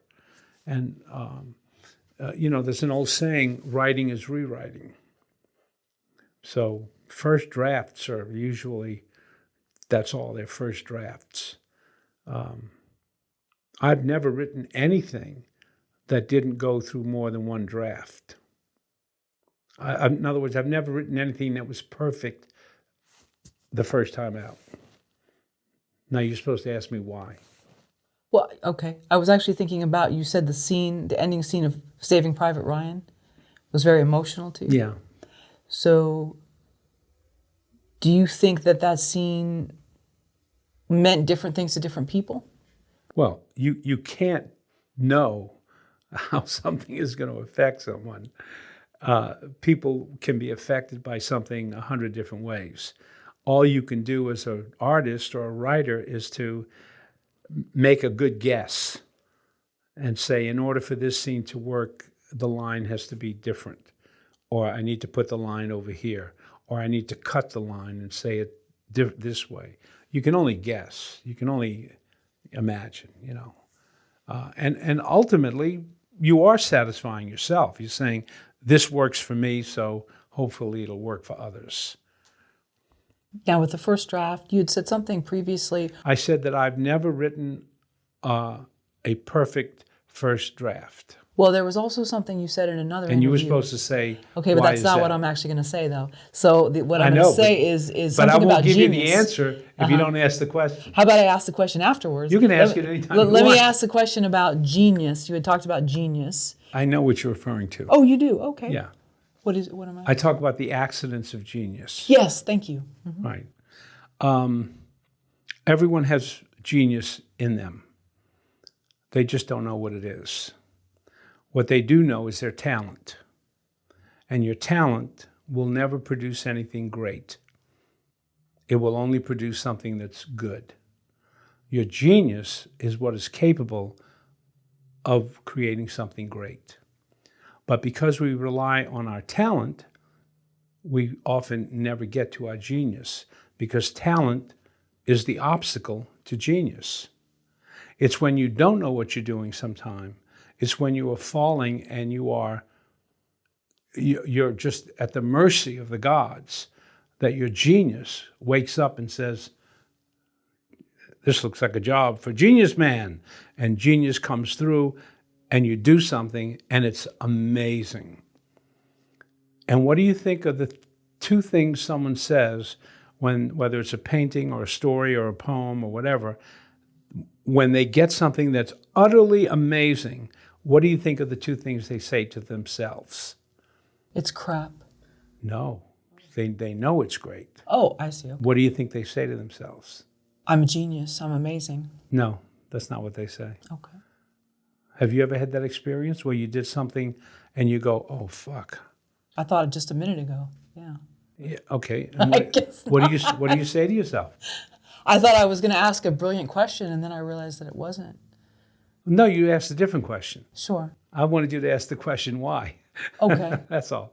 I mean, I've done things where I thought it was amazing, and it didn't get that reception, and then vice versa. But when you knew it was amazing, what was the first thing you said to yourself? That it's powerful. Yeah, but okay. I mean, I'm sorry. In my elementary world, it's I'm going to powerful, say it. but I don't I'm going to say it, and you're going to go, oh, of course, you're right. Okay. You write something or you do something as an actor, maybe in the middle of a scene, and afterwards you go, oh my God, that was amazing. And then you say to yourself, where did that come from? Oh, okay. Yes, that is happening. Because you don't know where Right. it came from. Correct. All the other stuff you did, you know it came from your talent. You know that you know how to do that stuff. But this thing, you go, where did that come from?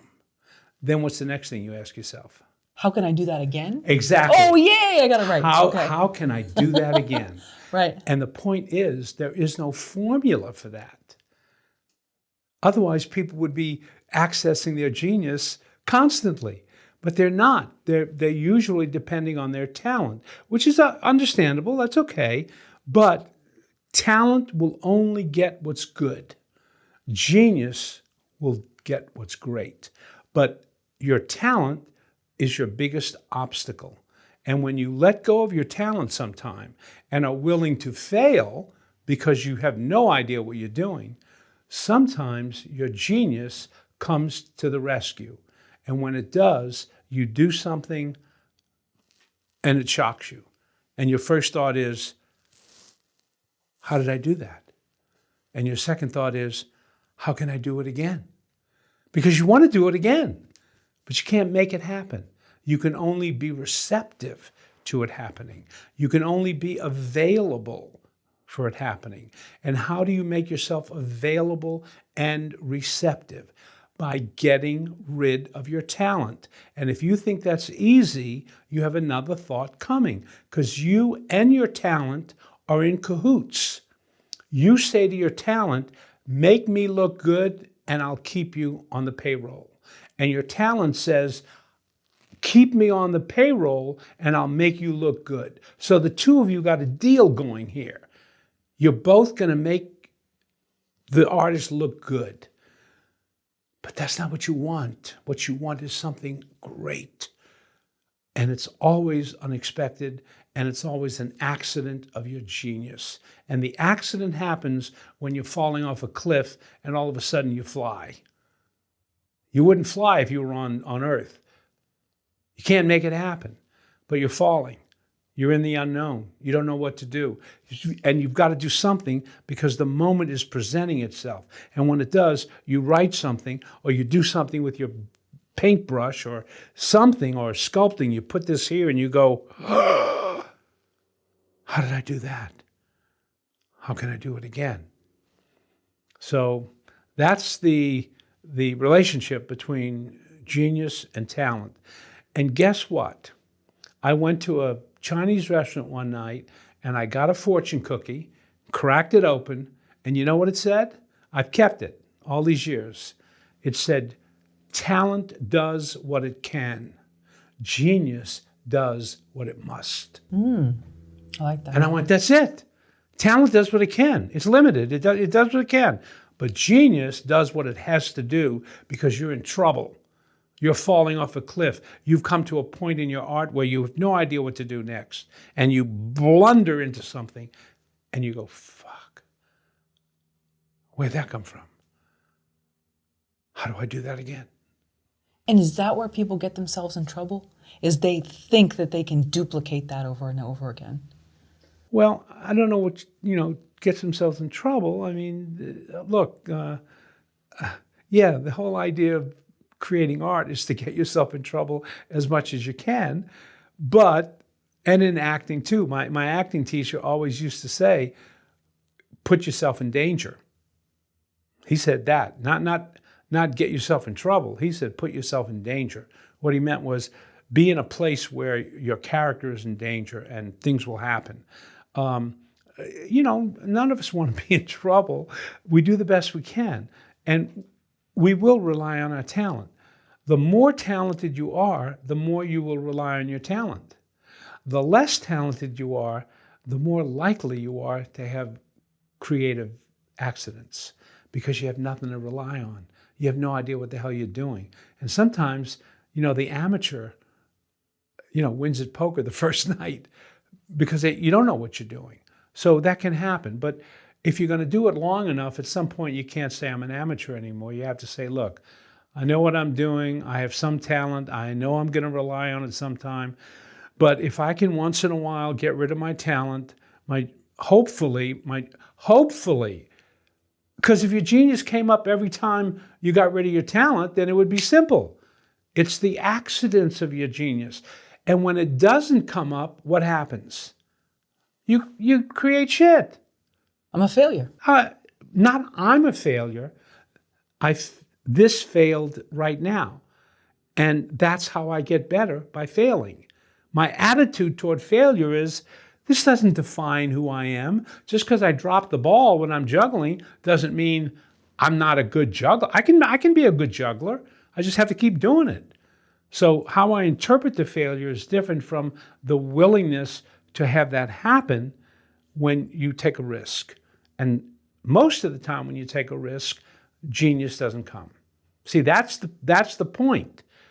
It's an accident of your genius. It doesn't always come. But are you willing to lose a few times to get something great? Because when they give you the Nobel Prize, Karen, they are not going to take it away because someone went back to your home and rooted through your trash can and found that you wrote 100 poems that were shit. They're not going to take it away. That's what every artist does. They write crap, they fail. It happens all the time. They're willing to take chances. So no one's going to take it away from you when you win the Nobel Prize. But you got to be willing to fail. And when you do, it may not end up being great, but you got to keep at it, because when you're willing to face that unknown, when you put yourself in danger and not knowing where you're going, and you risk failure, sometimes the accident of your genius comes up.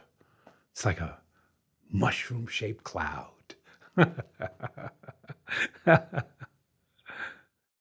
So anyway, I've said this to my students, and they're always surprised because everyone has this notion that sometimes you just write something and it's perfect as soon as you write it.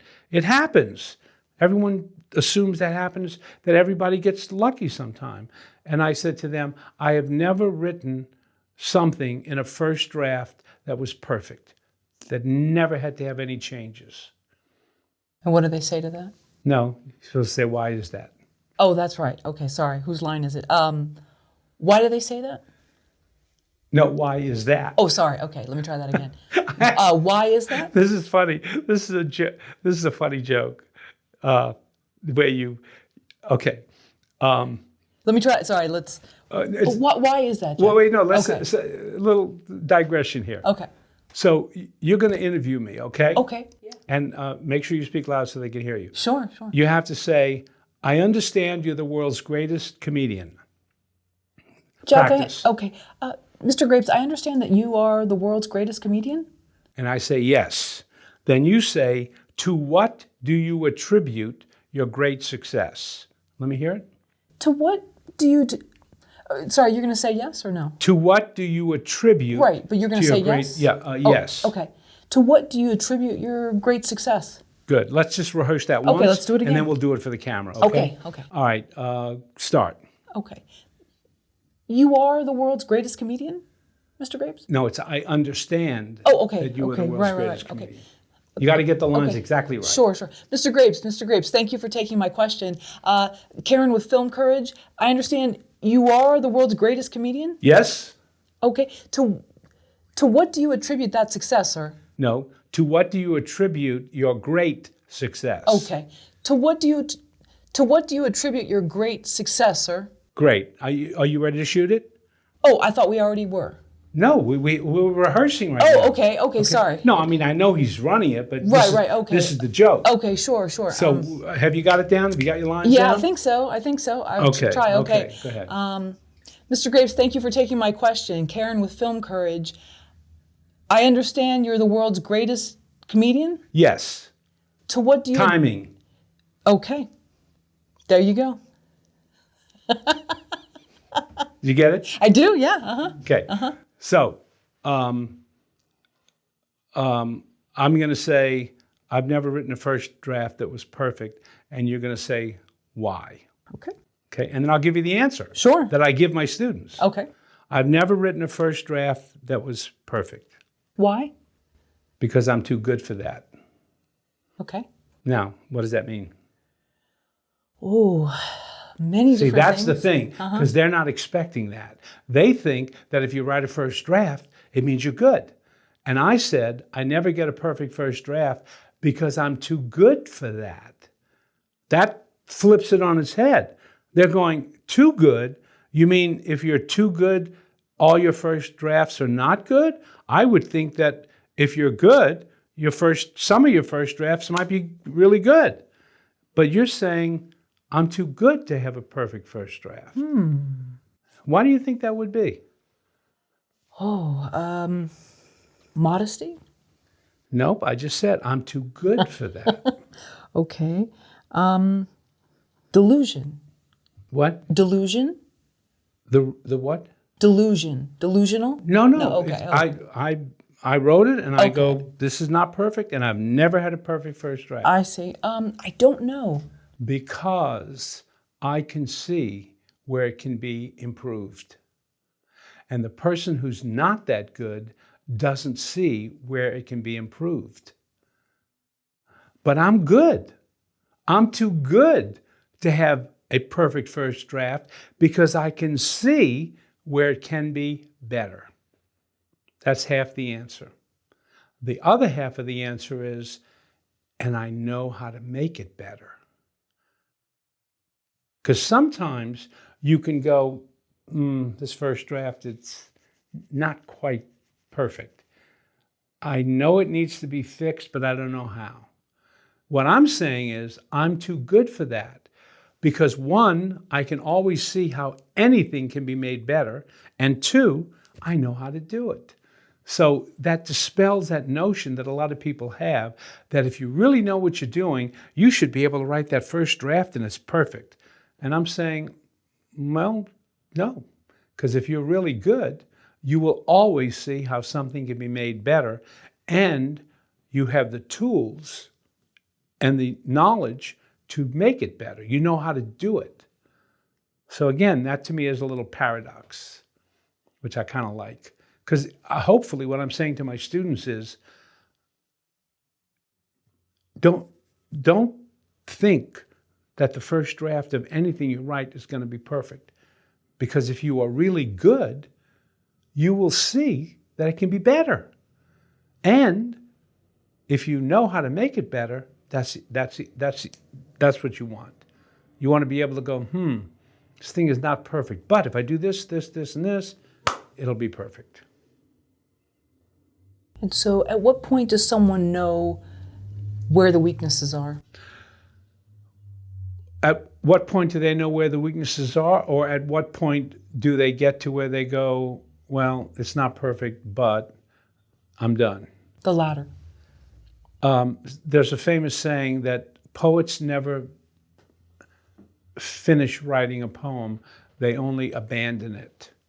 That at some point you might still feel, well, it's not perfect, but enough is enough. I got to move on to my next one, So maybe there's always going to be a point where you think, well, this is as good as I can make it, and you go on. I mean, I don't think you can say to someone, there's a point where you will always know where you can make it better. And I mean, we're human beings.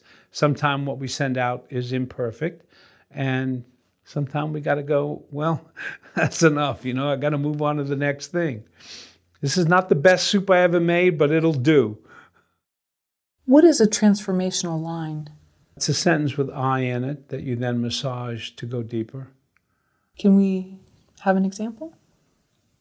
Yeah, say something with I in it. Okay. I've been really thinking about my life. Okay, so about my life is what we call the birthday cake. Get rid of that. Okay. So now you're left with I've been really thinking. Okay.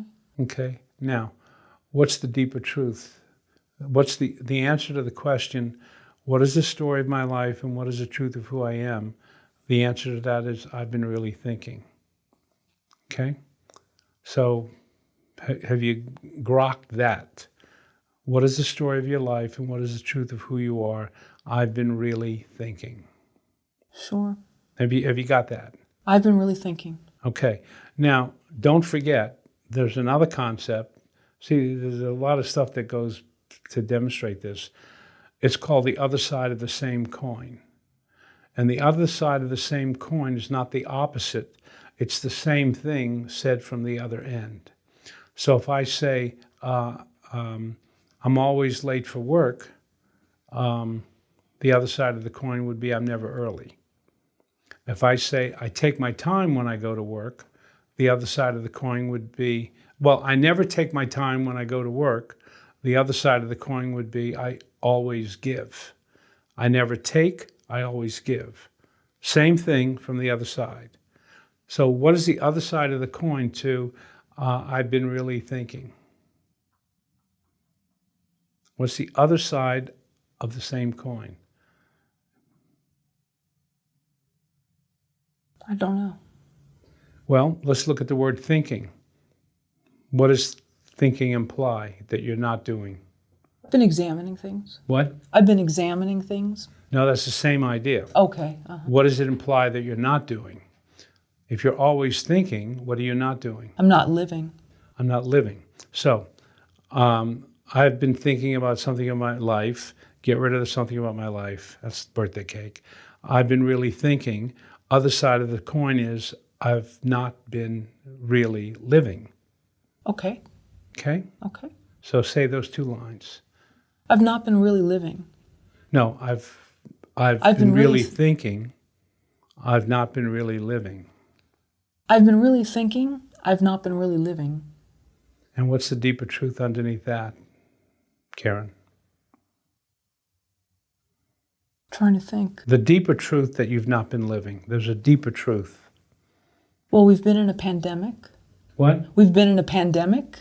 Now you're talking about something specific. Okay. And you're not giving me an I. It's got to be an I statement. I've been dealing with the pandemic every day for the last year. So the fact that you've not been living, the deeper truth is not that it's a pandemic. It's about you. What's the deeper truth that you are not really living? I haven't been going out anywhere. Okay, I haven't been going out. That's good. I'll take that. Okay. Movie theaters are But don't think closed? about the pandemic, because Okay. then you're getting back to birthday cakes. Okay. Okay. I don't want you to do birthday cakes. It's the story of my life and the truth of who I am. Not about a pandemic. It's the truth of who you are. The truth of who you are is, I've been really thinking. I've not been really living. Right. What's the deeper truth? I'm confused. I'm confused. Yeah. What's the deeper truth to the fact that Karen is confused? I found out some information that my life wasn't what I had been told it was. Say that again without "I found that information."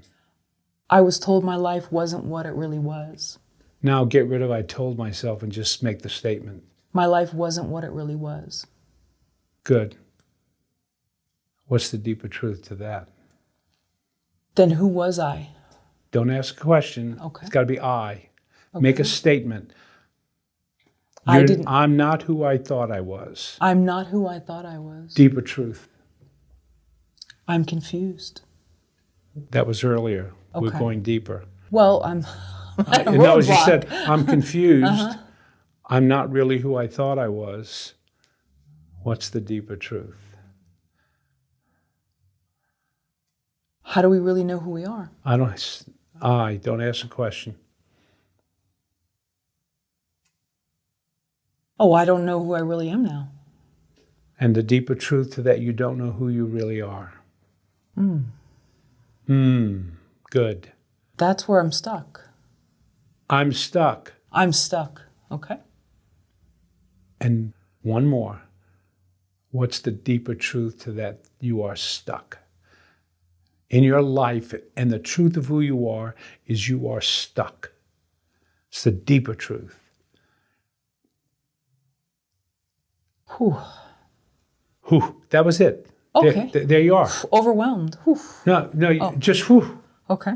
You were down here. Right. When you went whew, that was right here. Okay. That is where you are. Now, can you hold on to that and write your story? In other words, you massage the transformation line, which is an I statement. You take it deeper, deeper, deeper, deeper as the answer to the question, what is the story of my life and the truth of who I am? And you get rid of the end of the sentence, because we're not talking about the rest of the sentence. When you got to I am stuck, and then I said, what's the deeper truth? You felt it before you said it. And that's why you went, whew, because now you were down there. You didn't even have to say the words. You got there. Now, can you hold on to that? And from that place of who, feel it, start to tell a story. Any story. Doesn't matter. If you start to tell the story from that place, Karen, your writing will change. Okay. So what story pops into your head about you being stuck? You want the exact information? Just some information that I wasn't told about my past, my upbringing. Tell me about it. Well, write it. You're writing it. I'm writing but it, don't you just now when you went, you went up, stay down with who? Yeah. Stay down there. It's still pretty fresh. I found out about it accidentally. Wasn't really probably supposed to find out. And I found out, and it made me... You're telling a story. Okay, I'm chattering. I want who. Whew. When did it happen? Who? I want to know. When did that who happen? Maybe 2 months ago. Tell me. Tell me about it. Just found out some information that was shocking. And really didn't know anymore. I didn't know who I was after I found that out. Keep going. And I was angry that I wasn't told the truth. What was the truth you were told? Probably don't want to say it because it involves family and they could be listening. Put yourself in danger. Well, I had to confront someone. Yeah. I had to confront somebody for covering things up and not being truthful. Okay, this is what people will buy. This is what people will pay for. They want that story. Yeah. And they want the scene. They want to know what the person looked like. They want to know what the dialogue was. They want to know where you were, what was the lighting like, what, you know, were there sounds. Make a movie of that scene. And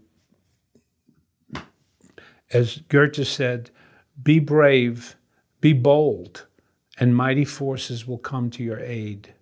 So when you massage your transformation line and you keep going deeper and deeper, you're going to get to that sentence where you're going to go, whew, and then you start writing in that voice. Don't go up to the chit-chat voice.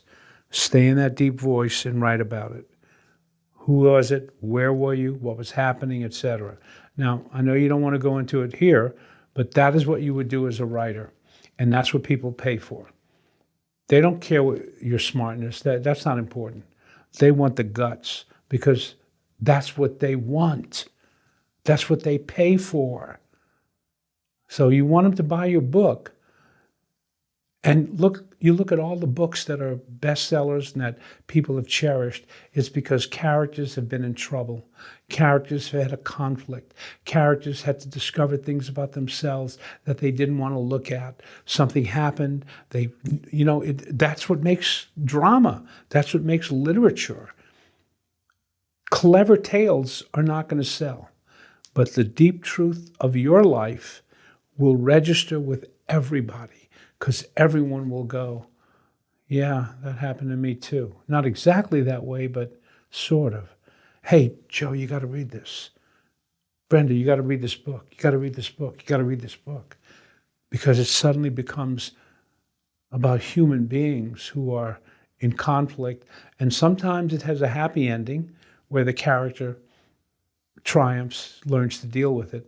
And sometimes it has a tragic ending where the character is unable to deal with it. Right. You're feeling it right now, aren't you? Yeah. Mm-hmm. If you can write from that place, Karen, you will make art. Do you understand that? Yeah. About a transformation line?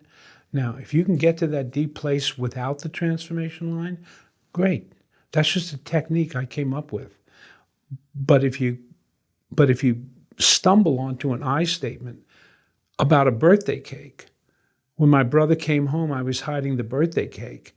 You get rid of the birthday cake, and now you got I was hiding. What is the truth? What is the story of your life and the truth of who you are? I was hiding. Not about a birthday cake. I was hiding in my life. And then you massage it, and it takes you deeper. Look how it brought you deeper. We should have the camera on you right now. Glad I don't have mascara on. Your eyes are full of tears, and your heart is in your throat. Yeah. Now, write from that place. Don't go up. Stay there and write. And the writing, write like you talk. Don't try to be a writer. Just tell the story, and it will be magic. And you practice it. That's what I teach. People practice it, and at the end of the first 7 classes, that becomes an important tool for them.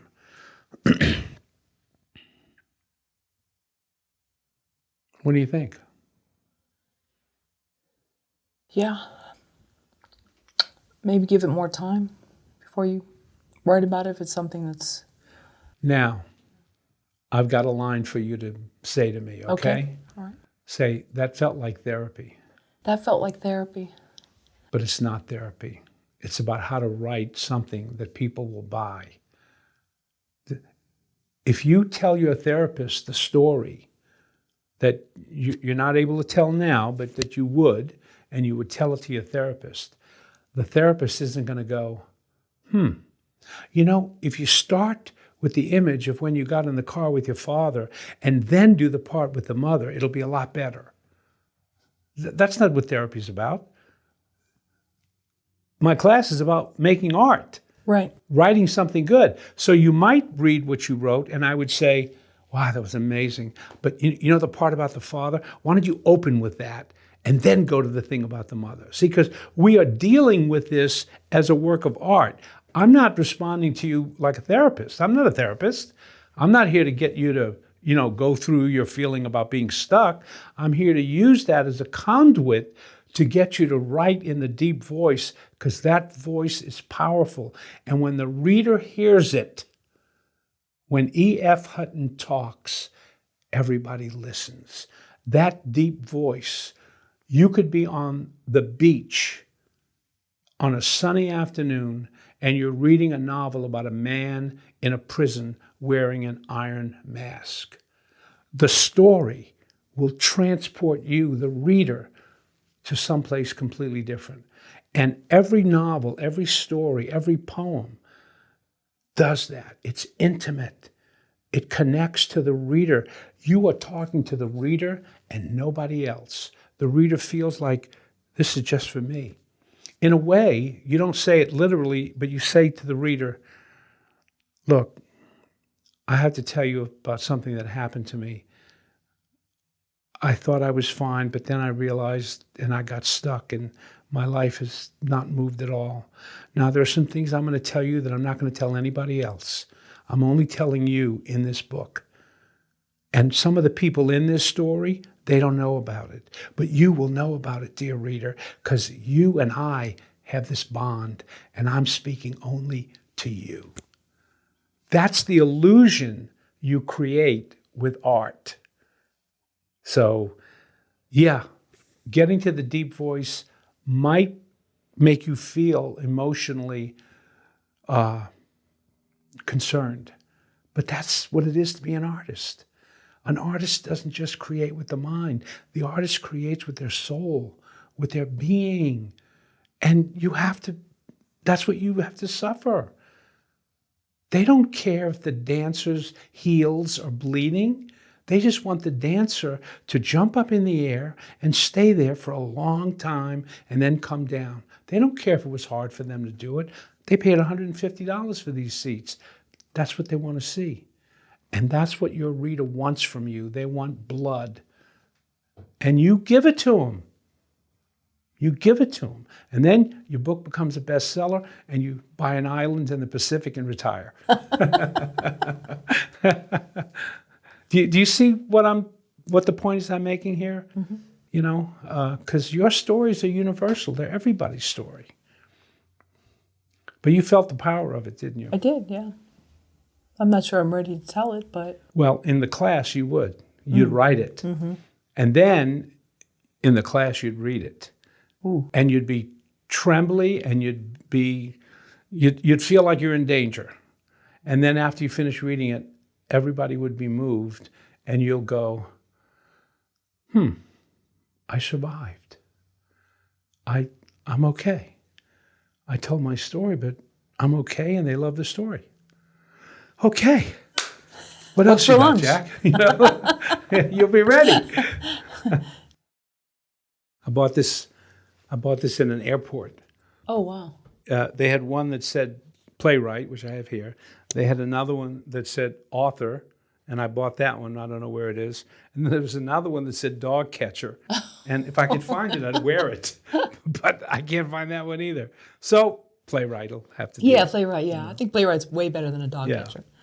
Well, I don't know, We actually had a very stressful day yesterday because in the middle of the night, someone deposited a dog in our front yard. Oh. And we have a little wall about that high that the puppy, it wasn't a little puppy, it was, but a puppy. It'll be a bigger dog. They just dumped. And at 6 o'clock in the morning, my wife went to get the paper and she said, I need your help. We got this puppy. He's been moaning and groaning and he's scared and the whole thing. And so we took it in and we fed it and we were debating, do we keep it? Because we have a German Shepherd and the two of them the German Shepherd wasn't crazy about it. The German Shepherd's name is Penelope. And so we named the dog Homer. Oh, yeah. And by the end of the day, we were exhausted. We realized the dog's not housebroken. We don't have time to walk it along with the other dog. It was a mess. So we finally decided we're going to have to find someone who will adopt the dog. But we loved the dog so much. Within that one day, we both bonded that where are we going to find someone who's going to take good care of it? That's tough, yep. And she went to the pet store where we bring our dog, and the trainer there, he saw a picture. We took a picture of the dog, and he looked at it and he went, "That's an Australian cattle dog. They're very expensive." And my wife said, "Would you like it? Would you like to take it? Because we can't handle it." He said, "I've been looking for an Australian cattle dog that, you know, I've been looking for it." He was so thrilled, and he's a trainer, and he and his wife came over last night, and they bonded, and the dog is okay. But at the end of the day, I said to my wife, "I'm wiped out." Yeah, that's how we had a cat for like 16, 17 years. Just Yeah. showed up at the door, stressed, crying, Right. and probably someone dumped it. And I know. yeah, Our first cat was like that. yeah. She was under a house, scared to death. You know, Oh. and that cat, Cleo, when she died, she had been attacked by a dog, and we brought her to the vet, and her wounds were pretty bad, and the vet said, "I'm afraid she's probably not going to live very long." And he said, "Do you want to leave her here with us?" And I said, no, we're going to take her home, and she will, if she passes away, it'll be here in our house. So we took her home, and he said, "But, you know, if she is going to survive, you have to give her this eye dropper in her mouth every hour." So I laid on the floor next to her, and every hour, I didn't sleep that night, every hour I gave her a little bit of this medicine. And at some point, and then I would fall asleep, and then I'd wake up and give her some more. And at one point, about 4 in the morning, I think it was, when I went to feel her, I could feel the body had, rigor mortis had set in. It's that stiffness. And I Yeah. went, she's dead. And I just stayed with her. And then about 6:30, my wife walked in and she said, "How's Cleo?" And I said, "She died."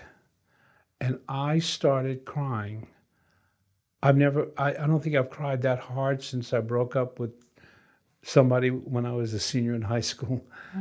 I started crying so heavy, and then I realized what it was. I was crying for my father. Because I never grieved for my father, because it's a long story, but I kind of skipped over the grief part. And I realized, and this is like 30 years later, here I am crying, and I went, I'm crying for my father. And just, man, it just came out. And you know, we put her in a box, and we buried her and so forth, or had her buried, that kind of thing. But boy, animals, they can really rip your heart out. Yeah, they can. And I've rescued a lot of cats, or we have, and Yeah. you know, they appreciate it. I don't think I've only purchased them from rescues. I've never purchased a purebred or anything. Yeah, we've always Yeah. rescued our pets. Yeah, me too. Chucky, who we had to she had cancer, we had to put her down. He used to come up on my desk when I was working, and she would plop right down on my checkbook. And rather than move her, I would, you know, try to write the checks and put them in the envelopes without disturbing him. Oh you yeah, know? we know all about it. Yeah. That's our daily. Right. Animals, man, there's Yeah, something. they're wonderful though. Anyway, do you have Yeah, a let me. question, right? Okay. You have a concept you teach called image moment. Oh, it's very complicated. Okay, and that's an But approach it's a to show don't tell. cinematic. It's a cinematic construct in writing that most people don't do because it's not intuitive, something you have to learn to do. But it takes a moment in a dramatic scene and how to create psychological time so that the reader is in that dramatic moment as if it was a movie. Like when you're in a movie and someone says something and then there's a pause and then they say something else and it's like, wow, one of those great moments, you know. "Oh, Rhett, what will I do? Where will I go?" Pause. "Frankly, my dear, I don't give a damn." You know, so when you're writing it, you're not making the movie, you're writing it. How do you create that pause and that moment of drama so that the reader feels they're watching the movie and that they're in the movie, you know, they're watching it. And you create psychological time. The psychological time is the pause. The pause might only last a second in the movie, but psychologically it could last forever. So the husband comes home and she says, I listened to your messages today. He went, oh? She said, are you having an affair? Pause, pause, pause. No. So the drama in that pause, how do you make that psychological, that real time, which is only 2 seconds, psychological, so that it feels forever? Well, there's a way to, I have a lot of techniques that you do and what you do. It's a long mechanical construct, but image moment, because you're creating a moment using images and creating psychological time. It takes people a while to learn how to master it, because most people want to just tell their story, and stopping and doing an image moment feels like they're not going with the flow of their story. So you have to train people to do that. Do you think that's what's missing in a lot of, let's say, first-time screenplays or films, is that psychological time, that pacing? It's too fast? A screenplay can't create psychological time. The filmmaker can create it.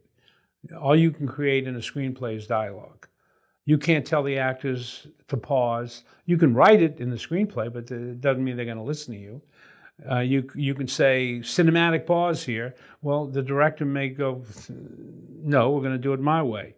So you're not in control. All you can control is the dialogue, and even then you'll have an actor who will rewrite your line. But you can create a cinematic moment in prose, where you create what appears to be like a movie. And you can learn how to do it. And once you learn how to do it and get over all your impulses to not do it, because it's a technique, just like in movie making. You have to know which lens to use, and when to go in for a close-up, and then it goes to the editor's room, and then they have to edit it. That's technical. That's very technical. And the job of the editor who's editing it is to make the scene on the screen not look technical. He's got to make it work. So you go, wow, Major Strauss has been shot. Pause. Round up the usual suspects, the end of Casablanca. So the editor cuts it in such a way that you, as a moviegoer, feel the psychological time. So the image moment technique I teach is technical. It's very technical.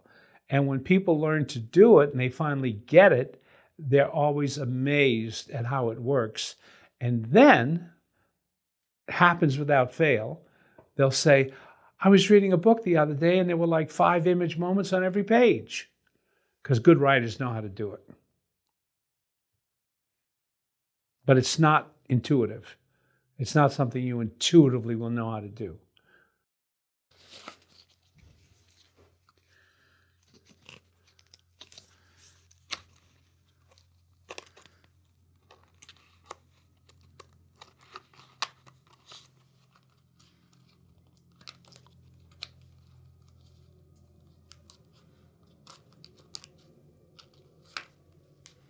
Oh, I'm sorry. I was That's just okay. trying to put this. It's so hard to put no it worries. back. No worries. One of the flaws in the design that I never That's quite really cool. made perfect. That's really cool. Writing that'll live forever versus writing that's a dead end. You've made that comparison with poetry, I believe. Writing in Say general. that again? Sure. Writing that'll live forever versus writing that's a dead end. Versus writing that's a dead end. What is your question? That's the question. Let me try it again. So in other words, some writing lives forever and some writing doesn't. I think you said that about poetry. And you said sometimes writers attempt to go for writing that'll live forever, but really what they're doing is it's a dead end. How does a writer know that? It doesn't have to be poetry or prose, or screenwriting. I don't know if I have a wise answer to that. Sometimes you don't know.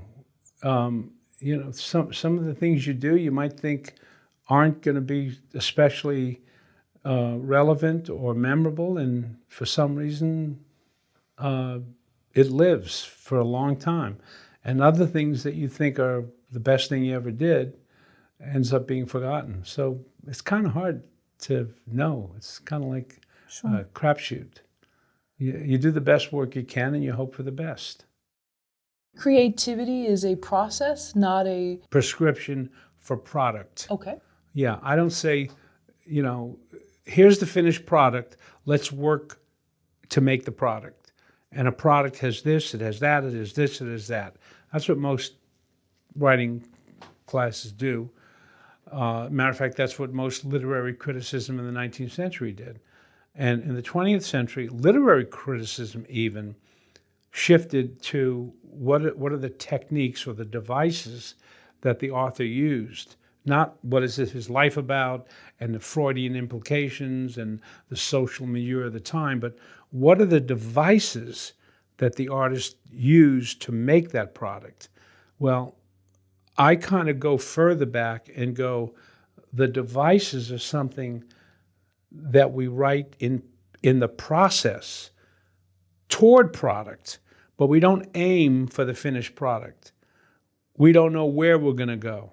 The creative work is about the process, working on the concepts, the exercises, not on a prescription for a finished product.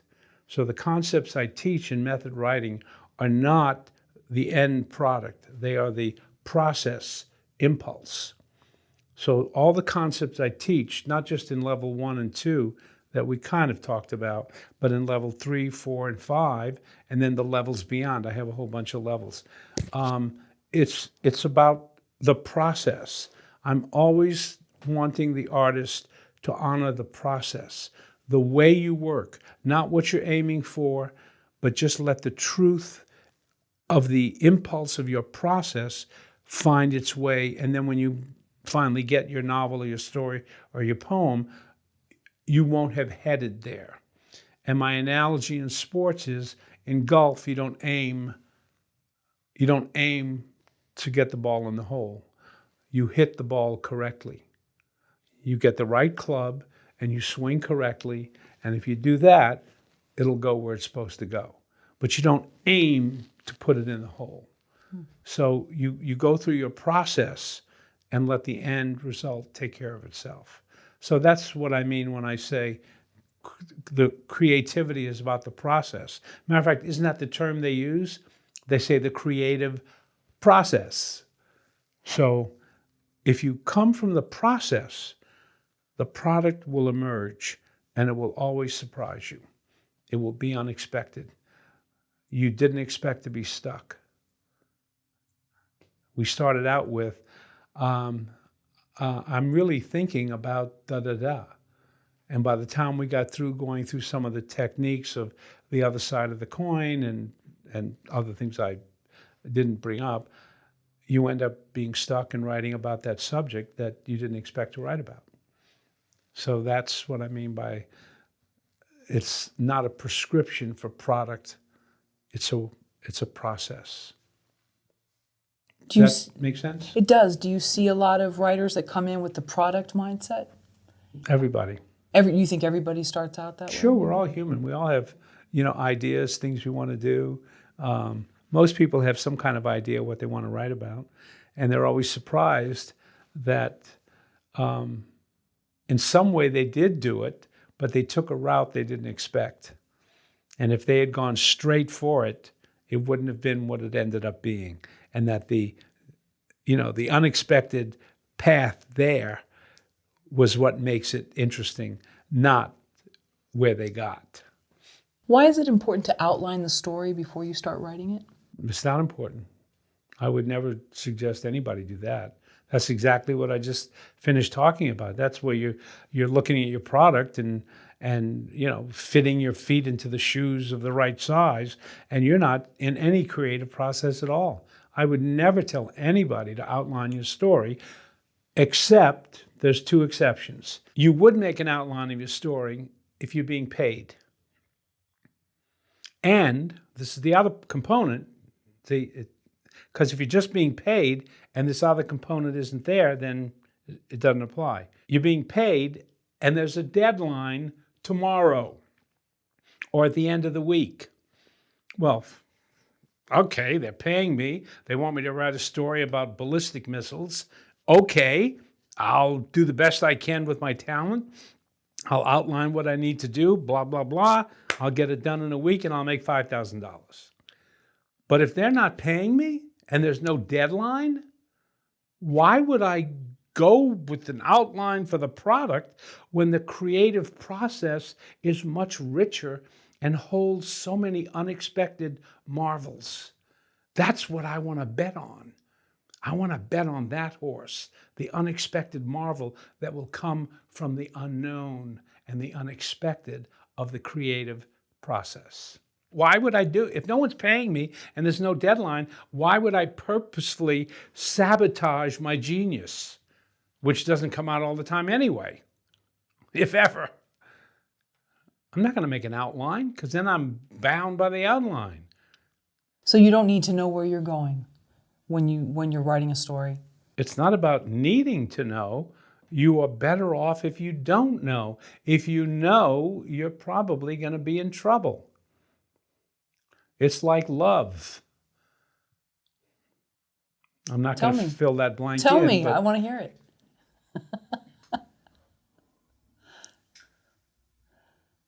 If you have a card, and every time with your date, you keep looking at the card, oh, they say something funny, okay. You know, it's got a list of things you should do that will make your date want you.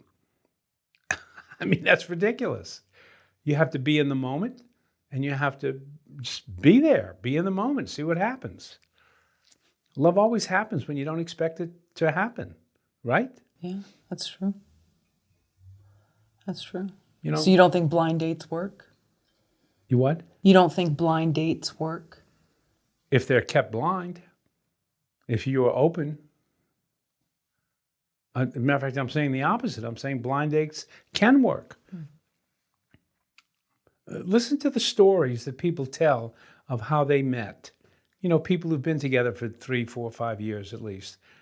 I'll say, you know, we never expected it. He was my uncle's a neighbor, and it was a wedding, and he was there, and he's not anything like the person I thought I would fall in love with. I thought it was going to be this, this, and that, and I don't know, just something happened, and the next thing you know, we got 5 kids. You can't, is it the Supreme? You can't something about love. What is it? It's can't hurry love? Can't what? You can't hurry love? You can't just hurry have love. to You wait. can't hurry love, yeah. Okay. Yeah. Sorry, you don't want me to sing. Yeah. No, you don't want me to sing it. I would be happy to hear you sing it. Okay, all right. But people, we can put a link to the video for the song. Yeah, no, you know, if something is going to be written, it's going to be written. Don't be afraid. Yeah, you got that story about you when you went fishing with your father. It'll come through. Don't worry about it. Go with the unknown, and it'll come in when you least expect it.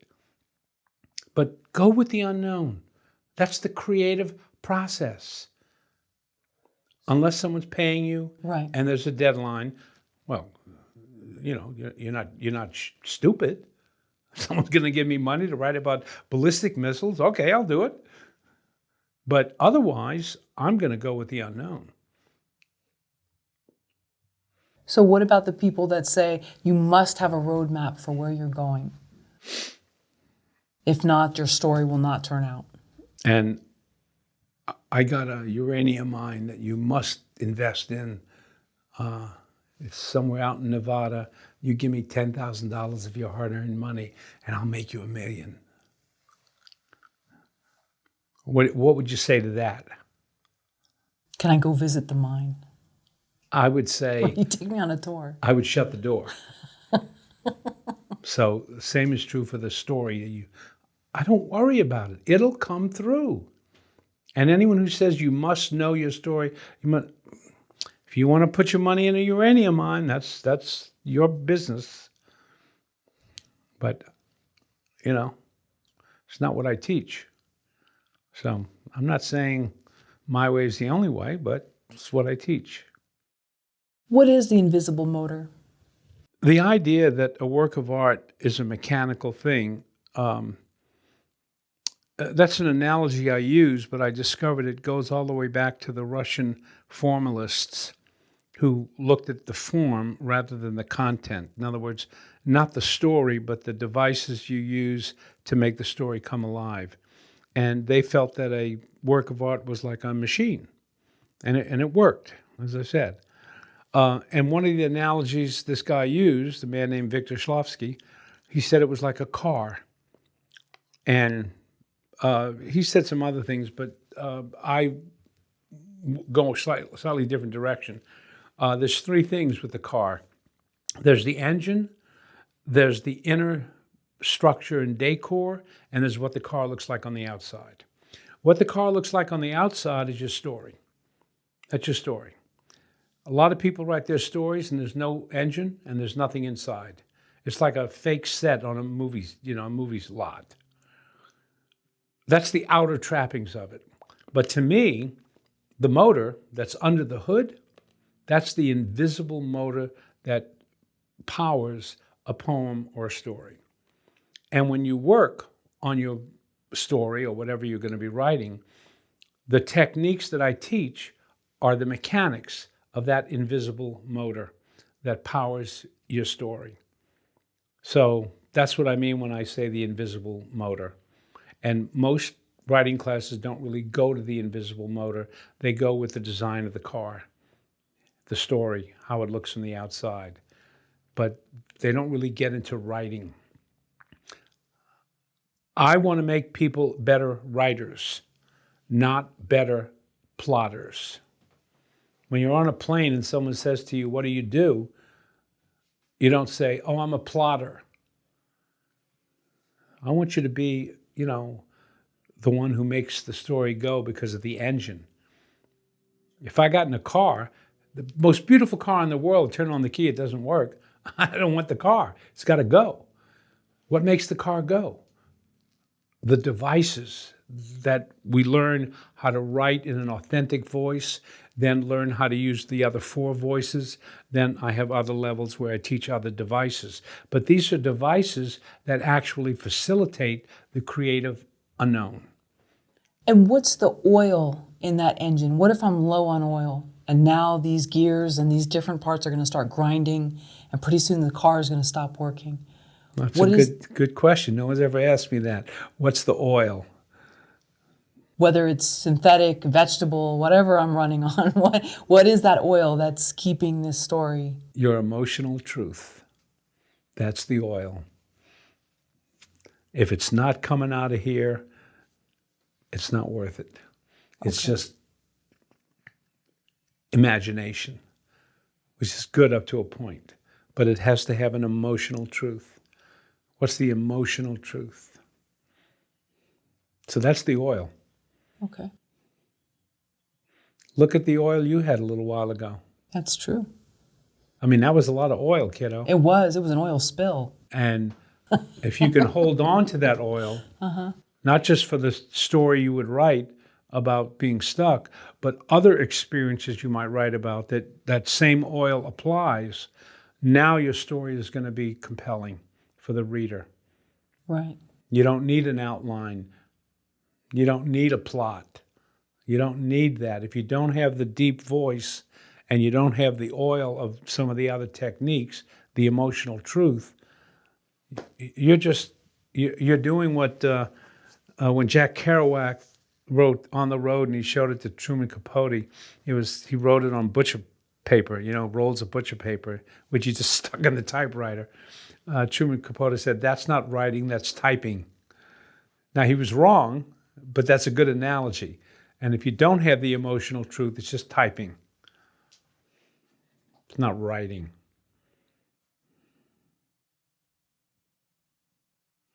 Okay.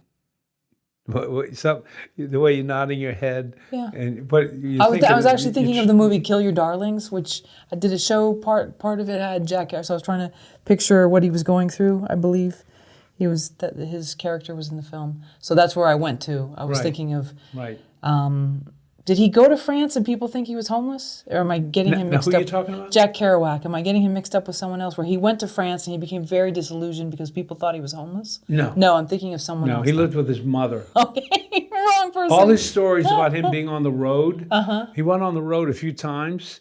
He basically lived with his mother and typed. And typed, okay. But he drew on his experiences. He was a great writer. And he drew on his experiences. And boy, you read On the Road, and man, that book is the poetry in it comes from the emotion of his deep voice. Just every once in a while, I read the last paragraph of On the Road. You just read that last 2 or 3 paragraphs, the last page. Man, it's great. And I just read it, and it sometimes helps me find my voice. Try it sometime. Do you remember what exactly the paragraph is? Not word for word, but. I can't quote it. Okay. You'd have to read it. If I had it here, I could read it. But, Okay. Fair enough, yeah. you know, it's a beautiful, beautiful piece of writing. You know, it's like a piece of music. Sometime I will read a paragraph or a page out of a book that I know the way I would put some music on, because I know it somehow gets me in the mood or it touches me in a certain way. So same with writing. I'll read something and I'll read the end of Ulysses with Molly Bloom's speech where, you know, they're on this bluff and he's been trying to get her to make love to him. And finally she thinks, oh, what the hell? As him as anyone else, what the hell? And then she asked him to ask her again. And he asked her and she said, yes. I said, yes, I will. Yes. I'll read those last words in Ulysses and man, I hear the rhythm of that voice and it just really connects me. There's a lot of books, things that I'll go and read. I'll read the opening of Dante's Inferno. Midway through the journey of my life, I found myself lost in a dark wood. I found myself lost in a dark wood. How do you find yourself? By getting lost. Midway through the journey of my life, I found myself. Now, literally, it means I suddenly I was there. You know, like I found myself at the East Gate. I found myself in the back room. You know? But if you think of it literally, midway through the journey of my life, I found myself lost. And that's how I found myself, by being lost in a dark wood, you know, in the dark truth of your soul and of being stuck and where you went when you went to the deep voice. That's your potent place. That's the oil that will make your engine run. And if the engine is put together right and you've got these techniques that you know how to use, Indy 500, winner. Is that why you love writing poetry? The rhythm of the writing? The rhythm of the word? Well, the rhythm is the rhythm of the voice. I mean, that's the rhythm of the deep voice speaking to someone else in a very intimate way and connecting with him, you know. I talked about my dog, Jessie, who she had cancer and we had to put her down. It's in one of my books. I like different sizes. I like when I'm doing a book, I like to think, what size do I want it to be? Like Lucky Finds with all the cards. Now, most of my books are going to be, you know, the normal size of a book. But once in a while, I'm curious. So, like, I did a book of haiku, Oh, yeah. and I wanted it to be a flip book. So I thought it would be about that thick, and it would be 50 haiku. But it ended up, I wrote 300 haiku, and I wrote a introduction that was close to 450 pages. Oh. So it's got a 450-page introduction, and then it's got 301 haiku. And the introduction is, what does it say here? It says, in 201 chapters and 601 paragraphs. So the little book I was going to do ended up being like that, and it kind of grew. So I kind of like different things. This book is a smaller book too, and it has I think of it as a circus. The poems are all different. And I have a Chagall painting in the front, and on the back it's got a Rumi quote: with passion pray, with passion make love, with passion eat and drink and dance and play. Why look like a dead fish in the ocean of God? Rumi. So I have a poem in here that is about my dog, Jessie. This is not an earth-shattering poem. It's just about my dog, Jessie, who we had to put down. Jessie, my dog. I was driving back from a music recital this evening and found myself cruising down a street I used to frequent 30 years ago, but haven't driven down since. So many of the places I used to go to are gone. A favorite Italian restaurant, now a fitness center. A bookstore, now an antique store.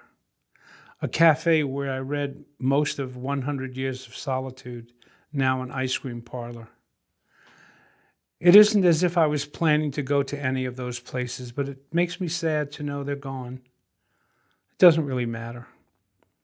I'm 72 years old. A lot is gone. It's all going to go eventually.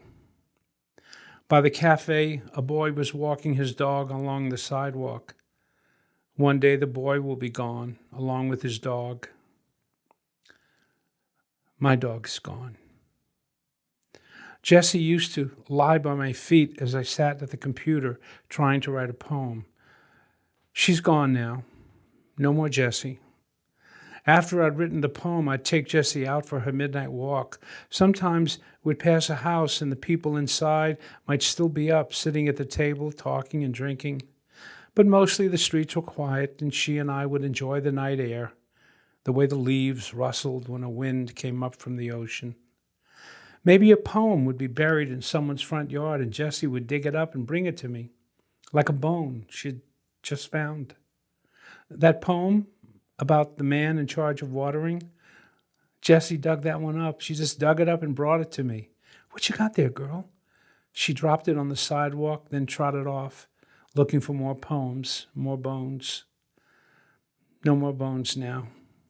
And few poems to be dug up except this one, which is torn at the edges, and I've stopped caring about the line breaks or the metaphors or even the kind of things a poet is supposed to do when writing a poem, making everything ship shape.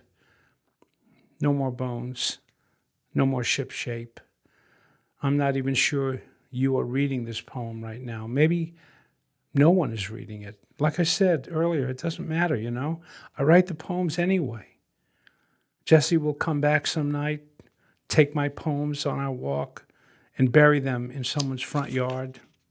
And all I'll have to do in my remaining years is walk my weary bones down the sidewalk and dig them up. Dig up those poems that Jessie buried. My good girl, dog, taking such good care of me then and now. Jessie won't be with me, but I'll thank her. Give her a good rub on the back. Then I'll let her go. So that's about my dog, Jessie. That's beautiful. So it's not so much rhythm as the voice, you know. Sometimes there are rhythmic things you can do, and that's part of your technique. So it depends. If I'm doing to be read and sung, you know, the repetition, then I would do that, you know. It's also about loss and change, you know. You mean talked that- about walking down the street and this restaurant isn't here anymore and this bookstore has changed. Well, and- it's about, I'm 70, I wrote that when I was 72. I'm 78 now. So I wrote that 6 years ago. It's about thinking, you know, as I said, my dad died when he was 54, and I always thought I would live longer than he did. So, you know, when I wrote the poem, I was 72, and, you know, I'm feeling older. Your bones, your body, you don't, you know, I can't dunk anymore. You know, I can't throw a football 70 yards. And so you also think of what you can't do as an artist, that you're getting older and things are going to be gone. You're going to lose things. Friends will die and loved ones will leave. And I was just thinking about that and feeling all that. And that Jessie was gone, but I thought of how she would bury my poems and then dig them up, which is a metaphor, of course. And that eventually I'd pet her and let her go. That at some point, the poems don't come anymore. And the muse that brings you the poems, whether it's your dog or the muse or whatever, that will end too. And you have to let it go. You have to give them a pet and let it go. Whether it's a poem or a lover, a loved one, friend, whatever. What do you mean by the muse won't come anymore? Well, the muse, I don't believe in the muse, but I'm just using that cliche that, poets sit and write and the muse comes and gives you the poem. I don't believe that. I believe that the muse is in you. But I just use that cliche as kind of the idea that you'll be sitting at your desk and nothing will come to you anymore. The muses will say, we got to work with this guy in Chicago. He's just 20 years old. He's just starting out. Take care of yourself, Jack. So I use that cliche that the muse won't come anymore.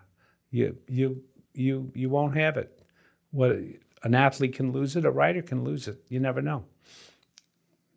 But can you lose it for a while and get it back? I know the writer's block, but is that really that the muse won't come anymore? Well, look, but we're getting into technicalities here. I don't believe in writer's block, okay?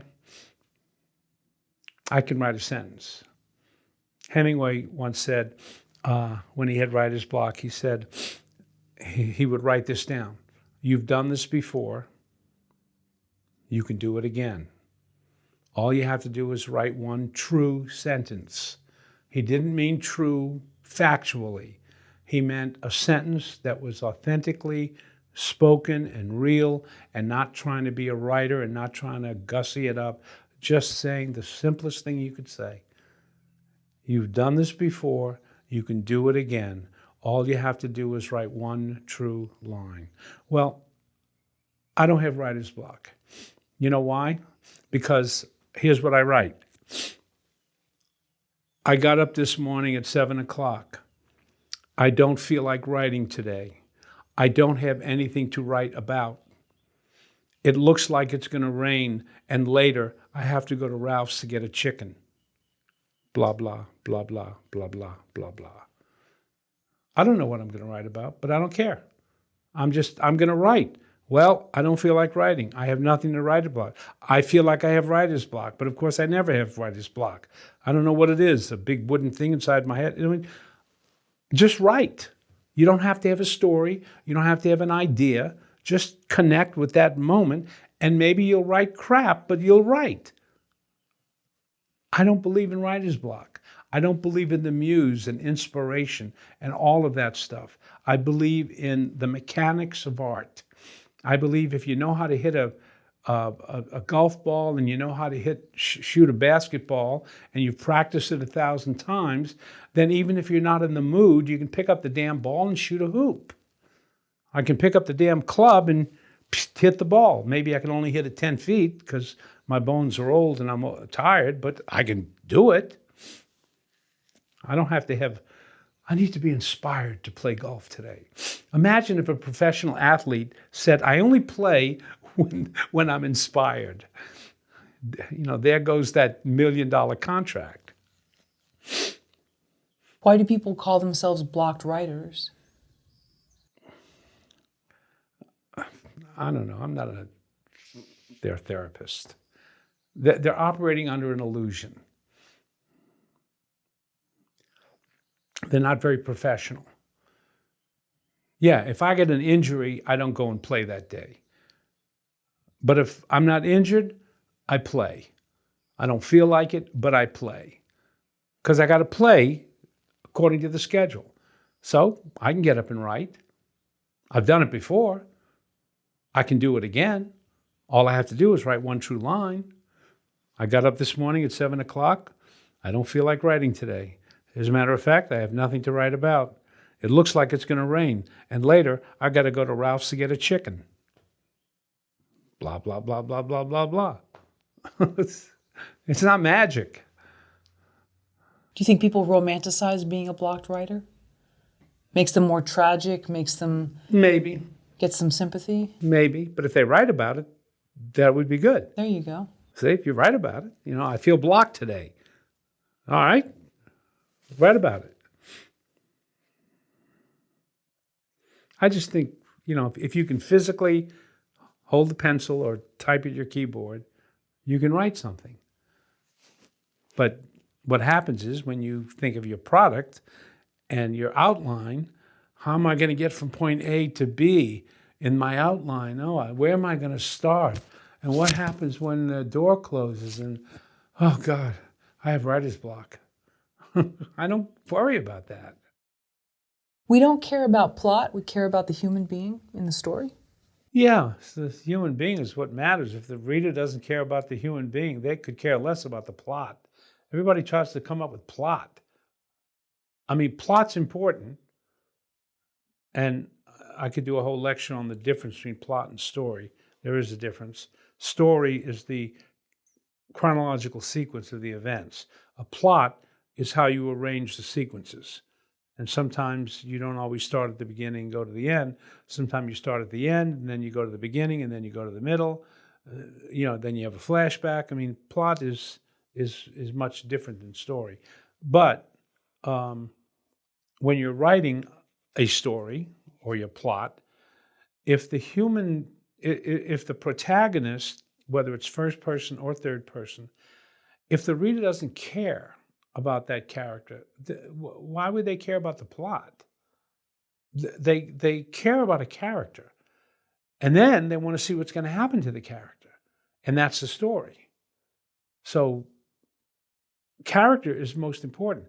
Every writer will tell you that. It's almost a cliche. Grab any writer, any published writer off the street and say, what's the most important thing? And they'll go, character. Now, once you've got your character will lead you to your story and to your plot.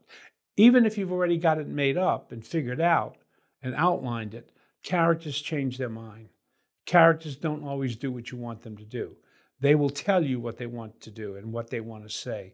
And all of a sudden, your character leaves for Tierra del Fuego, and I didn't plan on that, but now they're on a ship going to Tierra del Fuego, and they're meeting a tall, dark woman with a long cigarette holder and a cigarette that has a long ash. Whoa, where do I go with that? You don't know. It's accidental. So once you've got character, then the character will create your plot. And where does character come from? Character comes from the voice. If you're in the deep voice and the character is narrating from the deep voice, or the third person narrator is in the deep voice, that creates compelling character. So voice creates character, character creates plot. And it can be no other way, right? Can't reverse. I would never say it can't be any other way. Okay. What I'm saying is that in general, if your story does not have a character that people relate to, your story isn't going to be enough. And the way you get people to relate to a character is through the authentic voice. They hear that intimate voice, and suddenly that character is real and is alive. But I'm not going to say it's the only way. It's the way I think it should be, because that will succeed for you. Like I said, I don't think there's a writer out there that will tell you character doesn't matter. They're going to tell you character matters. What are the steps to developing and building a character? I actually teach a class in that. Well, one, establishing the voice. How does that character talk? How do they see the world? What is their attitude toward the world? And then you've got to collect a lot of details that I have my students make a character checklist. Not for any one character, but for any character. And you should be keeping this checklist for the rest of your life. Anytime you see something that looks interesting about a character, or you think about it, or you see it in a movie, or you read it in a book, make a note of it. And then when you start developing a character, riffle through your checklist and see what you got that's kind of interesting. So you want to find things that make the character compelling because of little things. What do they keep in their refrigerator? How do they wear their clothes? How do they eat eggs? How do they eat sunny side up eggs? So you should be paying attention. A lot of writers, they don't pay attention. They've been to a coffee shop or cafe 100 times and they've never really looked at how people eat. If you look at how people eat, everybody eats a particular way. The way they hold a fork, the way they cut their food. Sunny side up eggs, you should watch 10 different people eat sunny side up eggs, and every one of them will do it differently. I saw one guy, he cut the white, put it on the fork, dipped it into the yolk, okay, and eat it. And the yolk would come up white. So he kind of kept doing that. I saw another guy eat the white without touching the yolk. Never touched the yolk until all he had was the yolk in the center of the plate. And then he took his fork and he slid it under the yolk, picked it up, and I tell you, to me, I couldn't do that. Gets his fork under the yolk, and the whole thing, like he'd been waiting the whole meal to get to that yolk. Now, to me, yolk creeps me out. I've got to mix it up. When I was a kid, my dad would have to cut it all up for me because I didn't even want to dip it I wanted it all cut in little pieces and all mixed together. It would be a scrambled sunny side up egg, and I would eat it that way, dipping my toast into it. If you look at people eat their food, you'll find a lot. So you could do a checklist on hundreds of little things about people. What does their refrigerator look like? Everybody's refrigerator looks differently. And when I go visit a friend or anybody's house, even if it's a stranger, someone says, oh, let's go over to my friend's house or something. I look at their refrigerator and I look at their medicine cabinet. And I look at their books. Oh, interesting. I can tell more about a person by their medicine cabinet, their refrigerator, and the books they have than anything else. Whatever they are acting like, I know about them by that. Now, as a writer, I'm going to make notes of things I find interesting so that I'll use that in a book for a character. People who have 10-day-old milk in the back, or they have lots of Tupperware and everything is in there and it's already moldy. How do people arrange their refrigerator? Some are obsessive compulsive. They've got everything neat and perfect. So same with the medicine cabinet. Boy, medicine cabinet tells you everything. Oh, like what? Somebody's got a tube of cream that's been blech, and the cream hasn't been used in about a year, but they've kept it because who knows, that rash may come back. And you can see the cream that was squished out of the top is now brown, and it's been, they didn't even press it neatly or something. One guy's got his toothpaste and he rolls it as he goes. Another person, they're squishing it here and there and it's a mess. So there's all sorts of little eccentricities that you can find in a medicine chest. Make a note of them and keep it on your checklist, because one day you'll be writing a story and you'll have a minor character and you'll have an opportunity to mention something in their medicine chest that will be interesting. What about books? What does that tell you about someone? Well, I always look at books, see what people are reading. Mm-hmm. You never know what people read. And you'll find anomalies too. You'll find all their books are about one subject, and then they got one book on Aristotle. And you go, what are they reading Aristotle for? But then they'll have another book on how to make $1 million in the stock market or something. You just, this person's got one of their books that they must have read in first grade, and Jimmy Potts Gets a Haircut. And you open it, and it's got little illustrations in it, and it's a story about a kid who gets a haircut, and the barber made a bad cut, and some woman thinks he was hit by a truck. It's a story for like a third grader, and he still got it. I wonder why. Gee, I'll use that in a novel one day.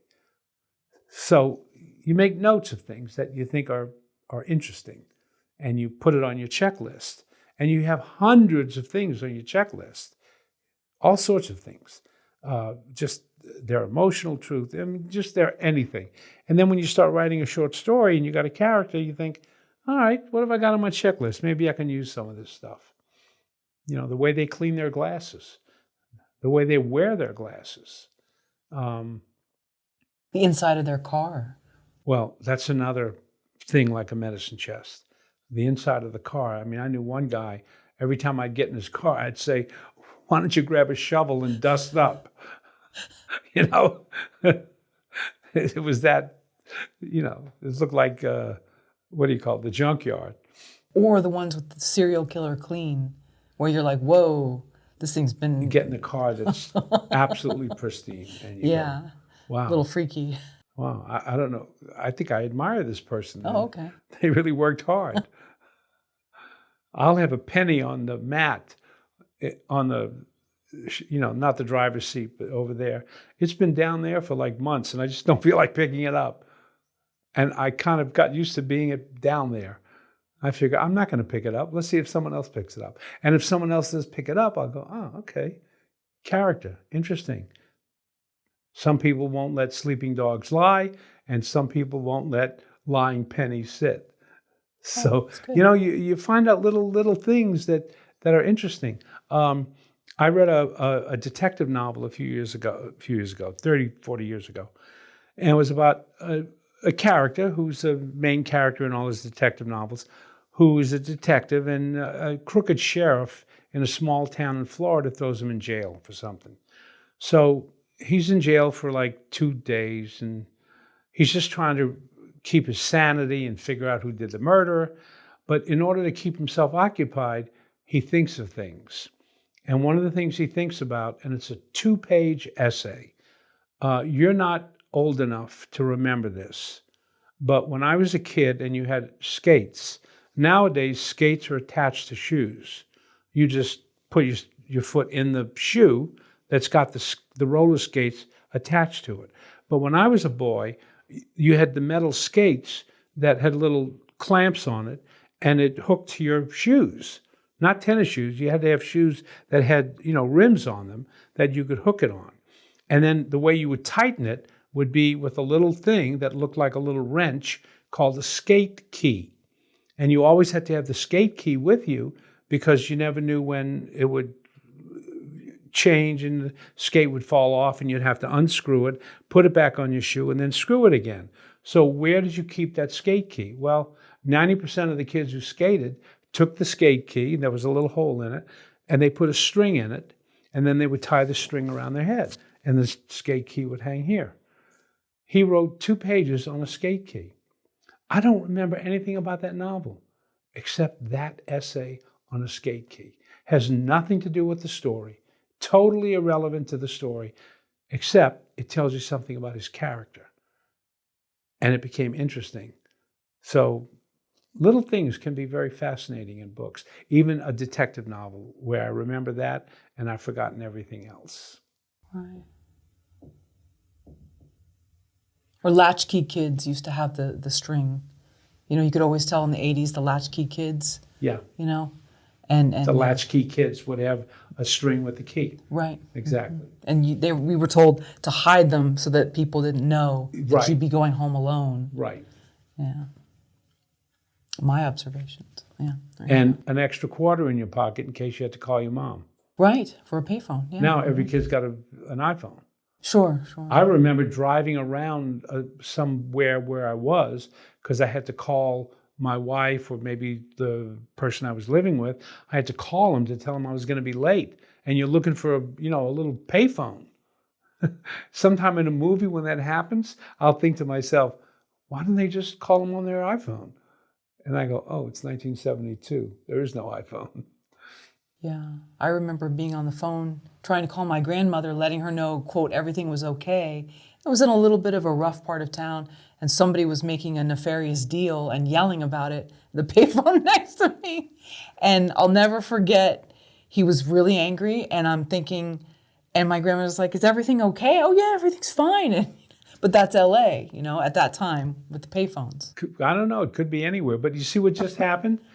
I talked about about stuff in a medicine chest, how you eat eggs, a skate key, and then you thought about the latch key, and then we got into the calling on the phone, and you remembered how you had to call your grandmother to say everything's fine, and someone is yelling over there doing some kind of drug deal or something. It was bad, yeah. There's a scene from a novel, Yeah. and which has nothing to do with the story, but it might be the event that the reader never forgets. They'll forget your plot, Sure. but they'll never forget that moment where you're on the phone trying to tell your grandmother you're fine, and there's a drug deal going on there, and somebody's yelling and screaming, and you're not exactly in the best part of town. Right.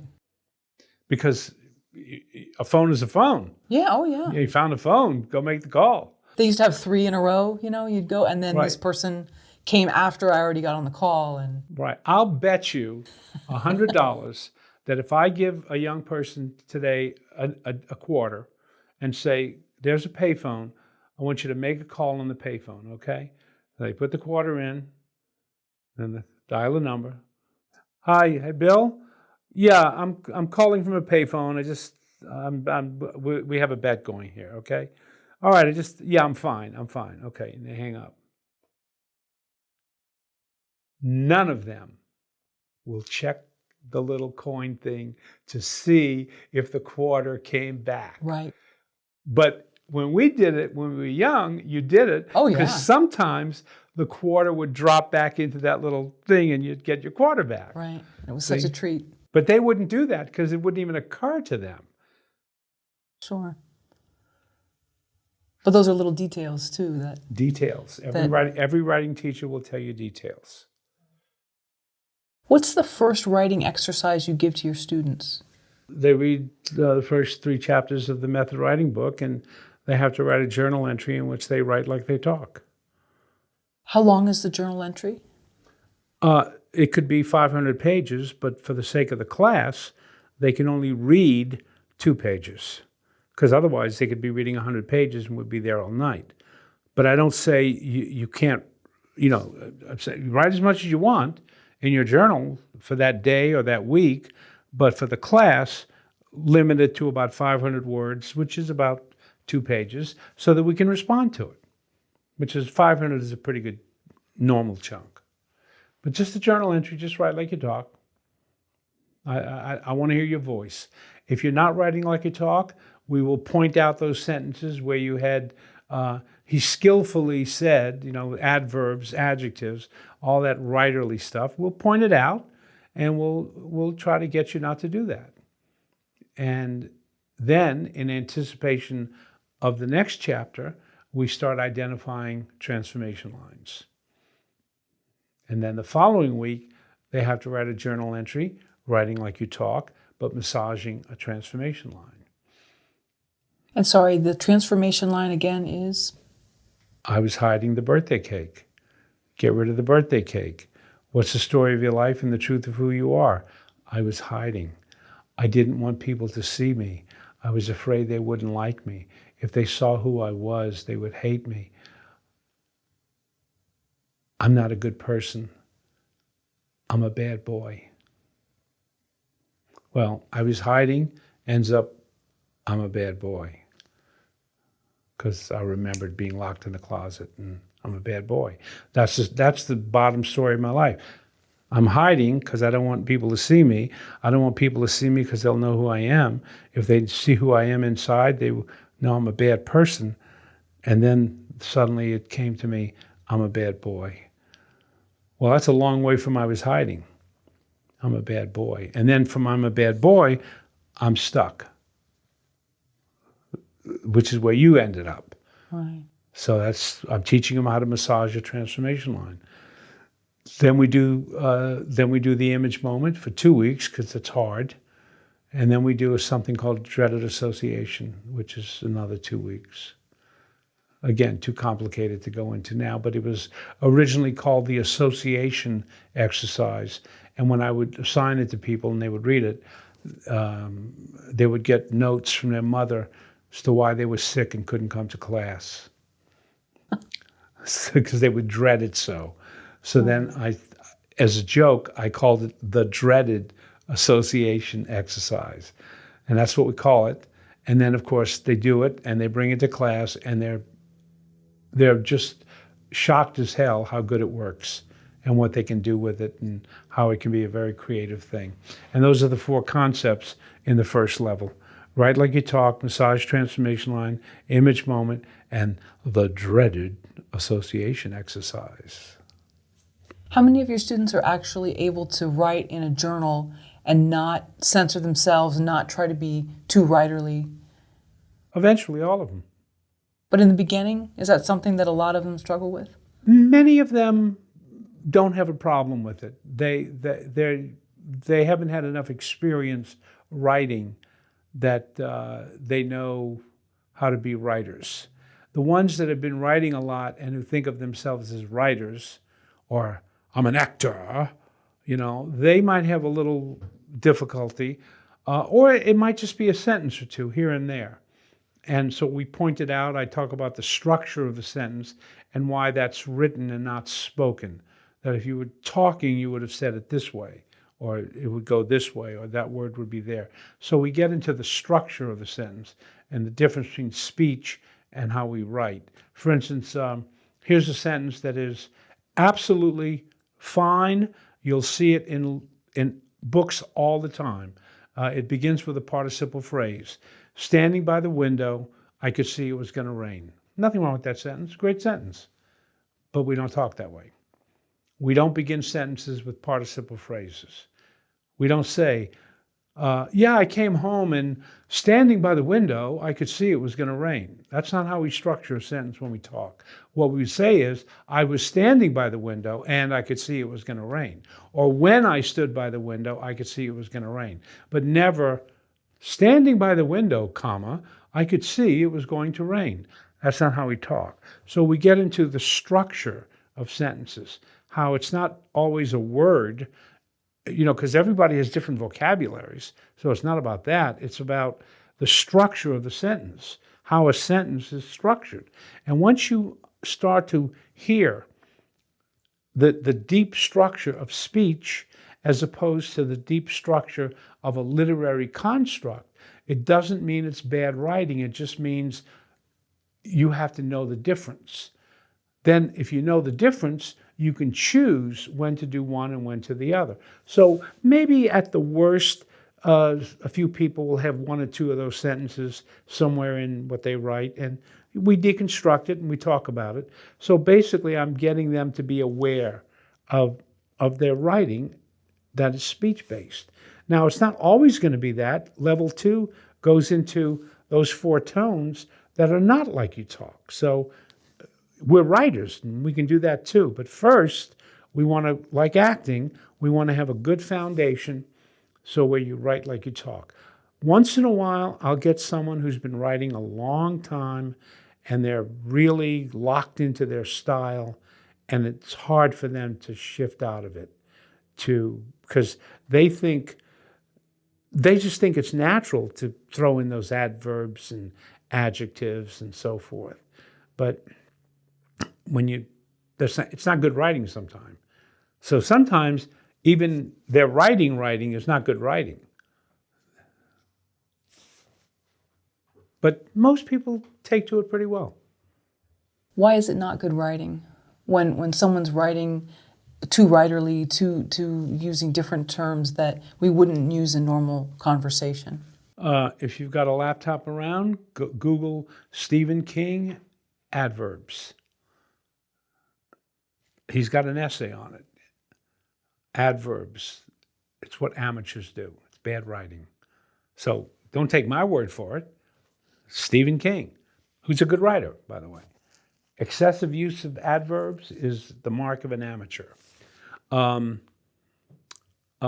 Leonard, he had an article in the New York Times Review of Books, which was all about the 10 things that bad writers do. The first one was excessive use of adverbs and often adjectives. I mean, you have to have adjectives sometime, but you got to be careful. It was so well received that his publisher made it a book. Now, how do you make a book out of one-page article in the New York Times Review of Books? I'll tell you. You have illustrations on every page. You have type that's very big, and the paper is about as thick as a 2x4. And then you get a book, and it's sold really well. And number one is excessive use of adverbs and adjectives. So, this is not something that I made up while I was living in a cave.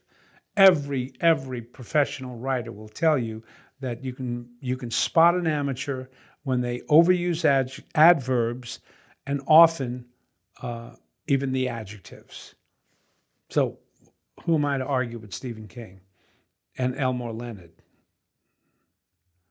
It's bad writing. Now, there's other things that may not be bad writing, but it's not how you talk. So that's a different thing.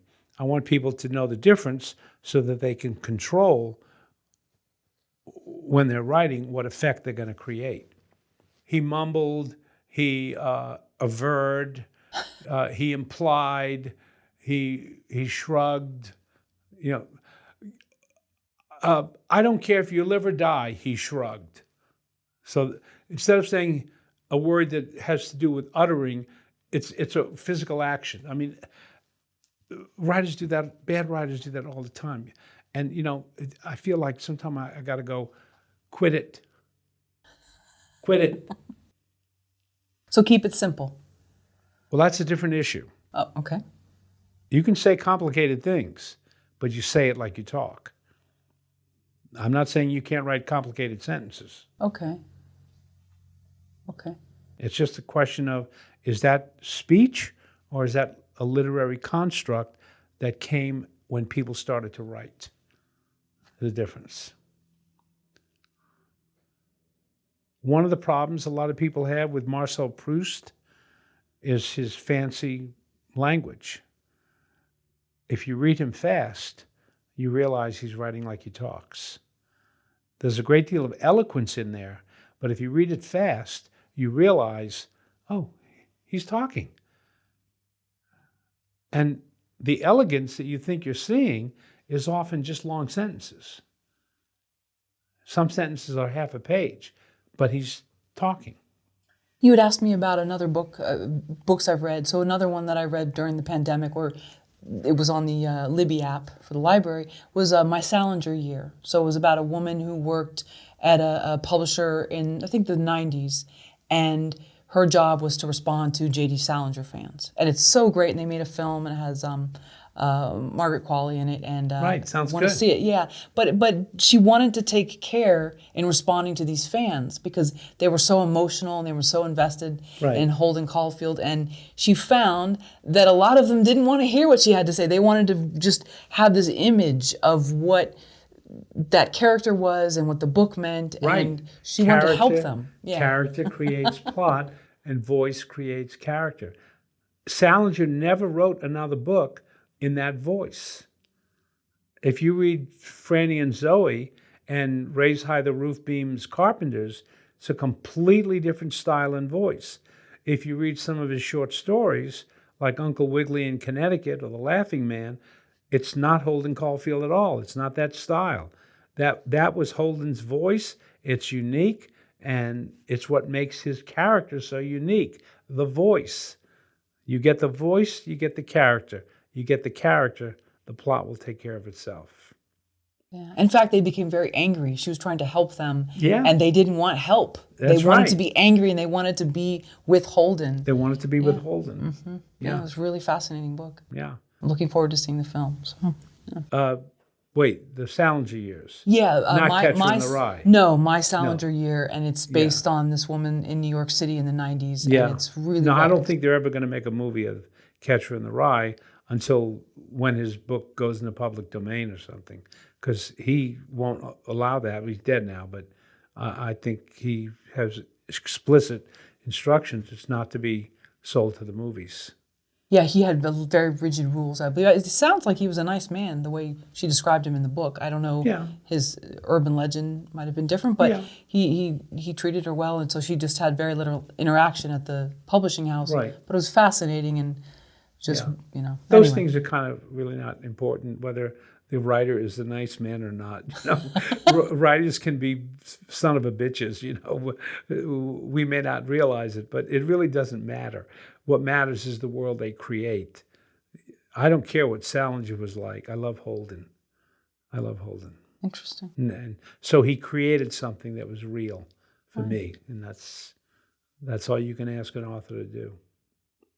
A writer should reach the reader. It's not just about making themselves feel good or looking good to their peers.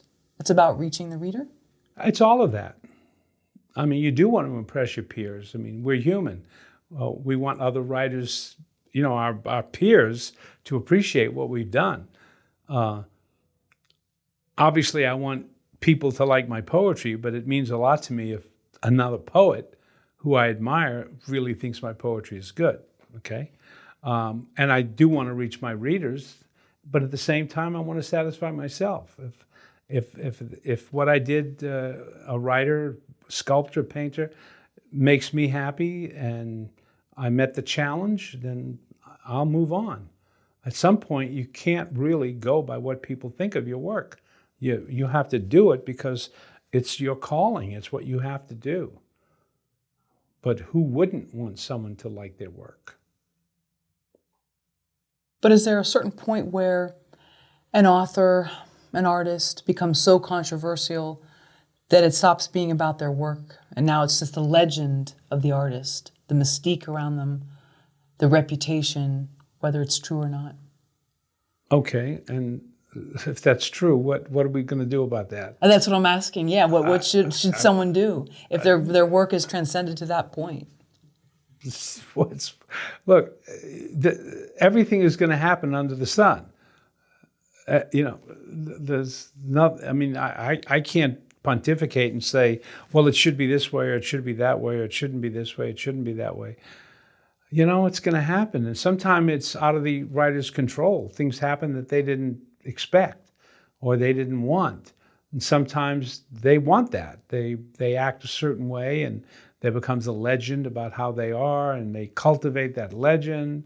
I mean, writers are people, and people are crazy. Not every crazy person writes a novel, but some of us do. It doesn't make us sane just because we can write a novel.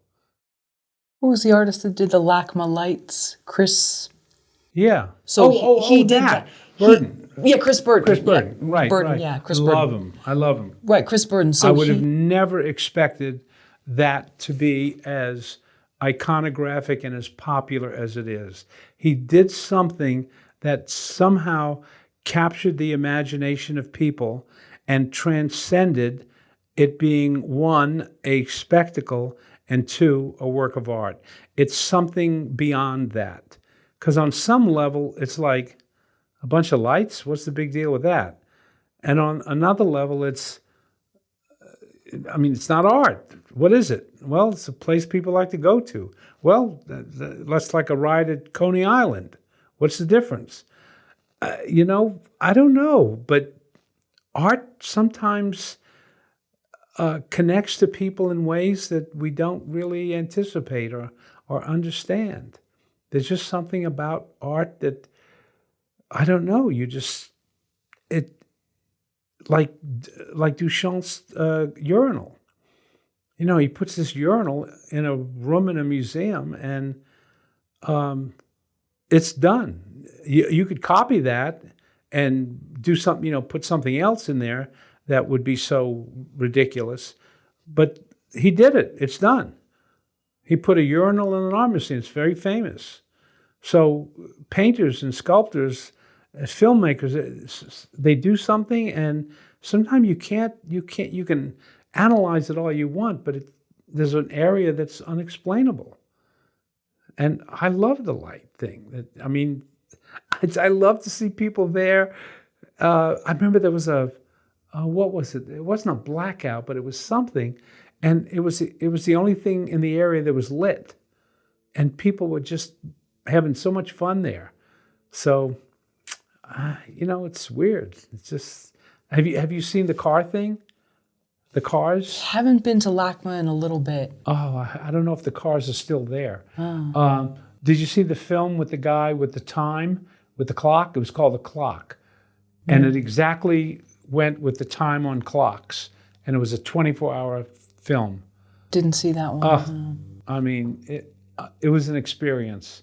I was in Paris a year later, and it was being held in Paris at the time. But it's just a series of shots from movies that have a clock in them, a time. And as you watch it, the time on the clock is exactly what time it is over a 24-hour period. So it begins in the morning and it ends at midnight. It begins at midnight, but then it ends at midnight. The first 5 minutes you're bored and you're thinking, I'm not going to be able to sit here for another 5 minutes. And before you know it, you're there for 2 hours, 3 hours, and it's riveting. It's unbelievable. Who would have thought to do that? It's called The Clock. I mean, in the beginning, you couldn't see it all 24 hours because you could only see it during the hours that the museum was open. So if the museum opened at 9 in the morning and it closed at 8 at night, they would say, okay, folks, you got to leave. Or you'd get there at 8 in the morning, you could see it from 8, but you would never get to see what happened after 8 or after midnight, But then the closing, so I had gone several times and saw 2 or 3 hours of it at different times. And then they said they were going to show all 24 hours at the museum the last day. And I was there for the whole 24 hours. Oh, wow. And at the end, there were, I would say, a quarter of the theater were people who'd been there the whole time. And when it was over with, we all stood up and cheered and were hugging each other like, you made it. And it was one of those transcendent experiences. I've never forgotten it. And it's utterly ridiculous. I mean, who would want to watch that? Every scene was 2 seconds, 5 seconds, maybe 10 seconds. And there was a clock. It could be someone looked at their wristwatch, could be a grandfather clock in a train station, just scenes that had no connection at all. How could you watch 5 hours of that? It became mesmerizing. It was unbelievable. I tell you, one of the most amazing things I ever saw. What year was this? 2000 something, early, maybe 20 years ago, something like that. Yeah. So it was at LACMA. Oh, okay. But I don't know when they'll show it again, but if they will, people will go to, It toured all over the world. So, but your question was about, when an artist creates something, you never know what's going to happen. You never know what's going to catch people's imagination. I don't even know why we all stood up and cheered and were hugging each other at the end. Maybe because we had been there for 24 hours and maybe because we were able to endure it. I don't know what it was, but it was a feeling of exaltation. It was amazing. I've never experienced that before. Because when I saw it normally, you would just walk out at some point. Or if you were there like at 6 o'clock at night, at 8 o'clock, the guy would come in and go, okay, folks, we have to close it down. The museum is closing. So there was no experience. But for that, it was amazing. Did you stay up the full 24 hours? That was when it did the last show, they specifically said it was going to be 24 hours. Before, it was at the museum. You could only see it during the museum hours. Consequently, you were only seeing, like if the museum opened at 9, the first image you saw was 9 o'clock. And as the day wore on, it would be 10, 1, 3, 5. You could stay from 9 to 8, but you'd still miss a lot. And I never did stay more than 4 hours. So when I went, I would stay 3, maybe 4 hours. And I'd go with friends, and we would get loaded or something and watch it or something. But that last night, when it was going to be 24 hours, I planned to be there for the whole thing. I think there was one point where I knew I had seen that twice, an hour. I'd seen it twice. And I left and got myself something to eat, and then I came back. And my seat got taken, so I had to stand against the wall, but then eventually someone left, and I sat down. It was amazing. Read about it. The Clock. Check it out. Google it.